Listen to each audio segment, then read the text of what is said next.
அனைவருக்கும் வணக்கம். இன்னைக்கு நம்ம மேனேஜ்மெண்ட் அக்கவுண்டிங் அப்படின்ற சப்ஜெக்ட் கீழே இருக்கக்கூடிய இல்லஸ்ட்ரேஷன் சம்ஸ் வந்து பார்க்கலாம். சாப்டர் 3 ரேஷியோ அனாலிசிஸ், அதாவது ரேஷியோ அனாலிசிஸ் அப்படின்ற சப்ஜெக்ட் கீழே இருக்கக்கூடிய சம்ஸ் எல்லாத்தையும் நம்ம பார்ப்போம். வீடியோ வந்து முழுசாக பாருங்கள், அப்போ தான் வந்து உங்களுக்கு ஒரு கம்ப்ளீட் அண்டர்ஸ்டாண்டிங் வந்து கிடைக்கும். தென் நம்மளோட சேனல் இன்னும் சப்ஸ்கிரைப் பண்ணாமல் வச்சுருக்கிறீங்க அப்படின்னா சப்ஸ்கிரைப் பண்ணிவிடுங்க. இப்போ நம்ம வீடியோ வந்து நம்ம கண்டினியூ பண்ணிக்கலாம். ஃபஸ்ட்டு நம்ம சாப்டரோட டிஸ்கிரிப்ஷன் வந்து பார்ப்போம். ரேஷியோ அனாலிசிஸ் அப்படின்றது வந்து பார்த்திங்கன்னா, இப்போ நம்ம நார்மலாக ப்ரிப்பேர் பண்ணக்கூடிய அக்கௌண்ட்ஸ்லேருந்து நம்ம ஒரு கம்பேரிட்டிவ் ஜட்ஜ்மெண்ட்டுக்கோ இல்லை டிசிஷனுக்கோ வர்றதுக்காக நம்ம என்ன பண்ணுவோம் அப்படின்னா, அதை ஒரு சம்மரைஸ் பண்ணி ஒரு ரிப்போர்ட் ஃபார்மேட்டில் நம்ம எடுப்போம். ஸோ அந்த மாதிரி நம்ம என்ன பண்ணுவோம் அப்படின்னா, ஏற்கனவே ப்ரிப்பேர் பண்ணியிருக்கக்கூடிய ஃபைனான்ஷியல் அக்கௌண்ட்ஸ், காஸ்ட் அக்கௌண்ட்ஸ், அந்த மாதிரி டிஃப்ரெண்ட் டைப்ஸ் ஆஃப் அக்கௌண்ட்ஸை வந்து என்ன பண்ணுவோம் அப்படின்னா, நம்ம மேனேஜ்மெண்ட்டுக்கு ரிப்போர்ட் ஃபார்மேட்டில் நம்ம கொடுப்போம். அப்போ ஒரு ஷார்ட் அண்ட் ஸ்வீட்டாக நம்மளுக்கு வந்து ஒரு அண்டர்ஸ்டாண்டிங் வந்து நம்மளுக்கு கிடைக்கணும். அது வந்து ஒரு ஷார்ட்டஸ்ட் ஃபார்மில் நம்மளுக்கு கிடைக்கணும். நெக்ஸ்ட் வந்து பார்த்திங்கன்னா, எஸ்பெஷலி ஃபைனான்ஷியல் டிசிஷன் வந்து எடுக்கிறதுக்கு நம்மளுக்கு வேணும் அப்படின்னும் போது நம்ம இந்த மாதிரி டிஃப்ரெண்ட் டைப்ஸ் ஆஃப் அனாலிசிஸ் இருக்கும். அதில் ஒன் ஆஃப் த அனாலிசிஸ் தான் வந்து பார்த்திங்க அப்படின்னா ரேஷியோ அனாலிசிஸ். ஸோ இந்த ரேஷியோ அனாலிசிஸ் வந்து பார்த்திங்கன்னா யூஸ்வலாக பர்சன்டேஜ் பேசிஸில் வந்து இருக்கும். ஸோ ஜென்ரலாக வந்து பார்த்திங்கன்னா ஒரு லேமேன் அண்டர்ஸ்டாண்ட் பண்ணிக்கக்கூடிய அளவுக்கும் அது வந்து இருக்கும். அப்போ என்ன பண்ணுவாங்க அப்படின்னா, ரேஷியோ அனாலிசிஸில் வந்து ஒன்று பர்சன்டேஜ், நெக்ஸ்ட் வந்து பார்த்திங்க அப்படின்னா ஈஸ்ட் பேசிஸில் வந்து இருக்கும். அதாவது 2:1, 3:1 எத்தனை மடங்கு அந்த மாதிரி இருக்கும். அதுக்கு அடுத்தது வந்து பார்த்திங்கன்னா இந்த டேர்ன் ஓவர் பேசிஸ், அதாவது டைம்ஸ், எத்தனை தடவை ஒரு நாளைக்கு எத்தனை தடவை அப்படின்ற மாதிரி, இல்லை ஒரு வருஷத்துக்கு எத்தனை தடவை அப்படின்ற மாதிரி நம்ம என்ன இந்த ஃப்ரீக்வன்சி ஆஃப் டைம்ஸை பொறுத்து என்ன ஆகும் அப்படின்னா நம்ம அது ஒரு இண்டிகேஷன் வந்து தருவாங்க. ஸோ இந்த மாதிரி நம்ம ஒரு வைடாக இருக்கக்கூடிய ரொம்ப பெரிய அளவில் இருக்கக்கூடிய டேட்டாவை நம்ம சிம்பிளாக அண்டர்ஸ்டாண்ட் பண்ணிக்கிறதுக்காகவும் அந்த பேஸ் பண்ணி நம்ம வந்து ஏதாவது ஒரு முக்கிய முடிவுகளை எடுக்கிறதுக்காகவும் நம்ம ப்ரிப்பேர் பண்ணக்கூடிய ஒரு அனாலிசிஸ் தான் வந்து பார்த்திங்கன்னா ரேஷியோ அனாலிசிஸ். ஸோ அப்போ இதில் வந்து பார்த்திங்க அப்படின்னா நம்மக்கிட்ட ஜென்ரலாக அதாவது ஃபைனான்ஷியல் ஸ்டேட்மெண்ட் வந்து கொடுத்துருப்பாங்க. ஸோ ஃபைனான்ஷியல் ஸ்டேட்மெண்ட்டுன்றது வந்து ஏற்கனவே ப்ரிப்பேர் பண்ணியிருக்கக்கூடிய ஸ்டேட்மெண்ட் ஆஃப் அக்கௌண்ட்ஸ், அதாவது trading account, profit and loss account, balance sheet, இந்த மாதிரி இருக்கும். ஸோ ஜென்ரலாக நம்ம வந்து ஒரு சிம்பிள் கான்செப்டில் அண்டர்ஸ்டாண்ட் பண்ணிக்கலாம் அப்படின்னா, ஒரு ஃபைனான்ஷியல் அக்கௌண்டிங்கில் வந்து நம்ம ஃபைனல் அக்கௌண்ட்ஸை ப்ரிப்பேர் பண்ணுவோம். Trading account, profit and loss account, அதுக்கு அடுத்தது பேலன்ஸ் ஷீட்டு. ஸோ அப்போ அது எல்லாமே வந்து பார்த்திங்கன்னா ஸ்டேட்மெண்ட்டாக இருக்கும். அப்போ ஒவ்வொரு தடவையும் நம்ம ஸ்டேட்மெண்ட்டை எடுத்துகிட்டு போய் கொடுக்கும்போது அதுக்கு வந்து நம்ம அதை அண்டர்ஸ்டாண்ட் பண்ணிக்கிறதுக்கு டைம் ஆகும். நெக்ஸ்ட் அதை பேஸ் பண்ணி நம்ம வந்து ஒரு பர்டிகுலராக ஒரு எக்ஸாக்டாக ஒரு டிசிஷன் வந்து எடுக்கிறது ரொம்ப கஷ்டமாக இருக்கும். ஏன்னா டேட்டா வந்து பெரிய அளவில் இருக்கும். அப்போது அது நம்ம என்ன பண்ணணும் அப்படின்னா ஒரு கம்பேரிட்டிவ் அனாலிசிஸ் வந்து பண்ணணும். ஏதாவது போன வருஷத்தை விட இந்த வருஷம் வந்து எவ்வளோ இருக்குது. அப்போ இன்கேஸ் வந்து அதை சிம்பிளாக ஒரு ரிப்போர்ட் ஃபார்மேட்டில் கொண்டு வரணும் அப்படின்னும் போது அனாலிசிஸ் அப்படின்ற கான்செப்ட் வந்து தேவைப்படுது. இது முக்கியமாக வந்து பார்த்திங்கன்னா மேனேஜ்மெண்ட் அக்கௌண்ட்டோட பர்பஸ் வந்து பார்த்திங்கன்னா ஃபைனான்ஷியல் அக்கௌண்ட்ஸ், காஸ்ட் அக்கௌண்ட்ஸ், அதோட டீட்டெயில்ஸ் எல்லாத்தையும் நம்ம அனாலிசிஸ் பண்ணி ரிப்போர்ட் ஃபார்மேட்டில் கொடுக்கறதுக்காக இருக்கக்கூடியது தான் வந்து பார்த்திங்கன்னா மேனேஜ்மெண்ட் அக்கௌண்ட்ஸ். இப்போ நம்ம இந்த சாப்டரோட கொஸ்டின் அண்ட் ஆன்சர்ஸை வந்து நம்ம பார்க்கலாம். பப்ளிகேஷன் இஸ் மார்க்கம் publication, page number 3.26, illustration 1. Calculate cross profit ratio from the following. அப்போ கிராஸ் ப்ராஃபிட் ரேஷியோ அப்படின்னும் போது பார்த்தீங்கன்னா அப்போ நம்ம ட்ரேடிங் அக்கௌண்ட்ஸோட டீட்டெயில்ஸ் வந்து கொடுத்துருக்குறாங்கன்னு அர்த்தம். அப்போ ட்ரேடிங் அக்கௌண்ட்டோட டீட்டெயில்ஸ் வந்து பார்த்திங்க அப்படின்னா என்ன ஆகும், டெபிட் சைட் அண்ட் கிரெடிட் சைடில் இருக்கக்கூடிய இன்ஃபர்மேஷன்ஸ் வந்து இருக்கும். ஸோ அப்போ அந்த ட்ரேடிங் அக்கௌண்ட்டோட டீட்டெயில்ஸ் நம்மக்கிட்ட கொடுத்துருக்குறாங்க. அப்போ அதில் ட்ரேடிங் அக்கௌண்ட்டில் வரக்கூடிய ரிசல்ட் வந்து பார்த்திங்கன்னா நமக்கு வந்து either gross profit or gross loss, மொத்த லாபம் இல்லை மொத்த நஷ்டம் சொல்லிட்டு வரும். ஸோ அப்போ அந்த மாதிரி வரக்கூடியதை வந்து நம்மளுக்கு அமௌண்ட்டாக இருக்கும். அது வந்து அமௌண்ட் ஆஃப் கிராஸ் ப்ராஃபிட். அதை வந்து நான் என்ன பண்ண போகிறேன் அப்படின்னா பர்சன்டேஜாக மாற்ற போகிறேன். அதாவது எனக்கு போன வருஷம் வந்து ஒரு 30% கிராஸ் ப்ராஃபிட் வந்து கிடச்சிருக்குது. அப்போ இந்த வருஷம் எனக்கு வந்து ஒரு 40% கிடச்சிருக்குது. அப்போ போன வருஷத்தை விட இந்த வருஷம் அதிகமாக இருக்குதா அப்படின்ற ஒரு நம்ம டிசிஷனுக்கு வர்றதுக்காக நம்ம ஃபாலோ பண்ணக்கூடிய ஒரு சம்மு. இப்போ கொஸ்டினோட டிஸ்கிரிப்ஷன் வந்து நம்ம பார்க்கலாம். இப்போ நம்ம கொஸ்டின் வந்து பார்ப்போம். Calculate cross profit ratio from the following figures. என்னென்ன டீட்டெயில்ஸ் வந்து கொடுத்துருக்குறாங்க பாருங்கள். சேல்ஸ் ஒரு 10 lakhs இருக்குது. சேல்ஸ் ரிட்டர்ன் ஒரு 1 lakh. ஓப்பனிங் ஸ்டாக் 2 lakhs இருக்குது. பர்ச்சேசஸ் வந்து ஒரு 6 lakh இருக்குது. பர்ச்சேஸ் ரிட்டர்ன்ஸ் வந்து 1,50,000. க்ளோசிங் ஸ்டாக் வந்து ஒரு 65,000. ஸோ அப்போ இந்த டீட்டெயில்ஸ் எல்லாமே நம்ம ஃபைனான்ஷியல் அக்கௌண்டிங்கில், அதாவது ஃபைனான்ஷியல் அக்கௌண்டிங்கில் ஃபைனல் அக்கௌண்ட்ஸ் அப்படின்ற சாப்டர் கீழே நம்ம ட்ரேடிங் அக்கௌண்ட்டு கீழே ப்ரிப்பேர் பண்ணக்கூடிய டேட்டாஸு. அப்போ இந்த டேட்டாவை எடுத்து நம்ம என்ன பண்ண போகிறோம் அப்படின்னா ஃபஸ்ட்டு நம்ம ட்ரேடிங் அக்கௌண்ட்டை ப்ரிப்பேர் பண்ணணும். ட்ரேடிங் அக்கௌண்ட்டை ப்ரிப்பேர் பண்ணி வரக்கூடிய ரிசல்ட் வந்து கிராஸ் ப்ராஃபிட் வரும். அதுலேருந்து நம்ம பர்சன்டேஜுக்கு நம்ம கன்வெர்ட் பண்ணுவோம். ஸோ இதுதான் கான்செப்ட். இப்போ நம்ம இதை பேஸ் பண்ணி எப்படி ஆன்சர் வருது அப்படின்றத பார்க்கலாம். இப்போ நம்ம இருக்கக்கூடிய டீடைல்ஸை பேஸ் பண்ணி நம்ம என்ன பண்ண போகிறோம் அப்படின்னா ட்ரேடிங் அக்கௌண்ட்டை ப்ரிப்பேர் பண்ண போகிறோம். ட்ரேடிங் அக்கௌண்ட்டோட ஃபார்மேட் வந்து எப்படி இருக்கும்? லெட்ஜர் ஃபார்மேட்டில் இருக்கும். அப்போ debit side and credit side, debit சைடில் particulars rupees inner column and outer column, credit சைட்லேயும் வந்து பார்த்திங்க அப்படின்னா particulars inner column and outer column வந்து இருக்கும். இப்போ இருக்கக்கூடிய டீடைல்ஸில் ட்ரேடிங் அக்கௌண்ட்டில் என்னென்னலாம் டெபிட் சைடில் வரும், எதெல்லாம் வந்து பார்த்திங்கன்னா கிரெடிட் சைடில் வரும் அப்படின்றத வந்து பார்த்துக்கலாம். ஸோ இப்போ கொஸ்டினில் வந்து பார்த்திங்கன்னா ஓப்பனிங் ஸ்டாக் ஒரு 2 lakhs இருக்குது. லெட்ஜரை பொறுத்த வரைக்கும் டெபிட் சைடில் 2 அப்படின்ற வார்த்தையை நம்ம சென்டென்ஸுக்கு முன்னாடி மென்ஷன் பண்ணிக்கணும். அதே மாதிரி கிரெடிட் சைடில் பை அப்படின்ற வார்த்தையை வந்து நம்ம என்ன பண்ணணும் அப்படின்னா சென்டென்ஸுக்கு முன்னாடி நம்ம மென்ஷன் பண்ணிக்கணும். ஸோ இது வந்து என்னென்னா ஃபார்மேட்டு. அப்போ ஃபஸ்ட்டு வந்து 2 ஓப்பனிங் ஸ்டாக். கொஸ்டினில் நம்மக்கிட்ட ஓப்பனிங் ஸ்டாக்கு 2 lakhs கொடுத்துருக்குறாங்க. டைரெக்டாக அவுட்டர் காலத்தில் மென்ஷன் பண்ணிக்கும் டெபிட் சைடில். அடுத்தது வந்து கொஸ்டினில் பர்ச்சேசஸ் வந்து ஒரு 6 lakh கொடுத்துருக்குறாங்க. 2 purchasesன்னு சொல்லிட்டு இன்னர் காலத்தில் மென்ஷன் பண்ணிக்கலாம். ஏன்னா நம்மக்கிட்ட பர்ச்சேஸ் ரிட்டர்ன் இருக்குது, அதை நம்ம கழிக்கணும். அப்போ பர்ச்சேஸ் ரிட்டர்ன் வந்து 1,50,000 இருக்குது, அதை நம்ம கழிச்சிக்கலாம். அப்போ பர்ச்சேசஸில் வந்து 6 லட்சம் இருக்குது. 6 லட்சத்தில் 1,50,000 போயிடுச்சுன்னா மிச்சம் 4,50,000 அவுட்டர் காலத்தில் டெபிட் சைடில் மென்ஷன் பண்ணிப்போம். அடுத்தது வந்து பார்த்திங்க அப்படின்னா கிரெடிட் சைடில் ட்ரேடிங் அக்கௌண்ட்டில் கிரெடிட் சைடில் நம்ம மென்ஷன் பண்ணுவோம். கிரெடிட் சைடில் வந்து பார்த்திங்கன்னா சேல்ஸ் இருக்குது. அப்போ பை சேல்ஸு அதை வந்து ஒரு 10 lakhs மென்ஷன் பண்ணிக்கலாம். கொஸ்டினில் வந்து 10 lakhs கொடுத்துருக்குறாங்க. அதுக்கடுத்தது சேல்ஸ் ரிட்டர்ன் வந்து ஒரு 1 lakh இருக்குது. சேல்ஸோட வேல்யூ 10 lakhsல வந்து சேல்ஸ் ரிட்டர்ன் 1 lakhs நம்ம கழிச்சோம் அப்படின்னா நமக்கு அவுட்டர் காலத்தில் வந்து 9 lakhs வந்து வரும். இதுக்கு பேர் வந்து என்ன அப்படின்னு பார்த்தீங்கன்னா நெட் சேல்ஸ் அப்படின்னு அர்த்தம். சேல்ஸ்லேருந்து சேல்ஸ் ரிட்டர்னை கழிச்சிட்டோம்னா அதுக்கு பேர் வந்து நெட் சேல்ஸு. அடுத்தது க்ளோசிங் ஸ்டாக் கொஸ்டினில் வந்து 65,000 ரூபா கொடுத்துருக்குறாங்க. அப்போ அது கிரெடிட் சைடில் பை க்ளோசிங் ஸ்டாக்னு சொல்லிட்டு அவுட்டர் காலத்தில் மென்ஷன் பண்ணிவிடுவோம். இப்போ நம்ம டிஃபரன்ஸ் வந்து பார்க்கலாம். ஸோ அப்போ கிரெடிட் சைடில் வந்து பார்த்தீங்கன்னா 9,65,000 இருக்குது. பட் டெபிட் சைடில் வந்து 6,50,000 தான் இருக்குது. அப்போ 9,65,000 6,50,000 போயிடுச்சுன்னா மிச்சம் 3,15,000 அப்படின்றது வந்து கிராஸ் ப்ராஃபிட். இது இப்போ நார்மலாக நம்ம வந்து என்ன பண்ணுவோம் அப்படின்னா ஃபைனல் அக்கௌண்ட்ஸில், அதாவது ஃபைனான்ஷியல் அக்கௌண்டிங் அப்படின்ற சப்ஜெக்டில் ஃபைனல் அக்கௌண்ட்ஸில் நம்ம ட்ரேடிங் அக்கௌண்ட்டை ப்ரிப்பேர் பண்ணும்போது நம்ம ப்ரிப்பேர் பண்ணக்கூடிய ப்ராஃபிட்டு. இப்போ இந்த மாதிரி அதுக்கப்புறம் டெபிட் சைட்லேயும் அதே டோட்டல் வந்து நம்ம டேலி பண்ணுறதுக்கு மென்ஷன் பண்ணிப்போம் 9,65,000 சொல்லிட்டு. இப்போது கிராஸ் ப்ராஃபிட்டை நம்ம கண்டுபிடிச்சாச்சு. கிராஸ் ப்ராஃபிட் வந்து 3,15,000 சொல்லிட்டு. அதுக்கடுத்தது நம்ம கிராஸ் ப்ராஃபிட் ரேஷியோ அந்த அமௌண்ட்டை எப்படி நம்ம பர்சன்டேஜுக்கு மாற்றலாம் அப்படின்றத நம்ம பார்ப்போம். ஸோ கண்டிப்பாக ரேஷியோ அனாலிசிஸ் சாப்டரை பொறுத்த வரைக்கும் நமக்கு ஒவ்வொரு டைப் ஆஃப் நம்மளுக்கு வந்து ரேஷியோக்கும் வந்து பார்த்திங்க அப்படின்னா ஃபார்முலா வந்திருக்கும். அந்த ஃபார்முலாவை நம்ம மனப்பாடம் பண்ணி நம்ம மைண்டில் இருந்தால் மட்டும்தான் நம்மளால் வந்து இந்த அப்ளை பண்ண முடியும். இந்த சாப்டரை பொறுத்த வரைக்கும் இதுதான் கான்செப்ட்டு.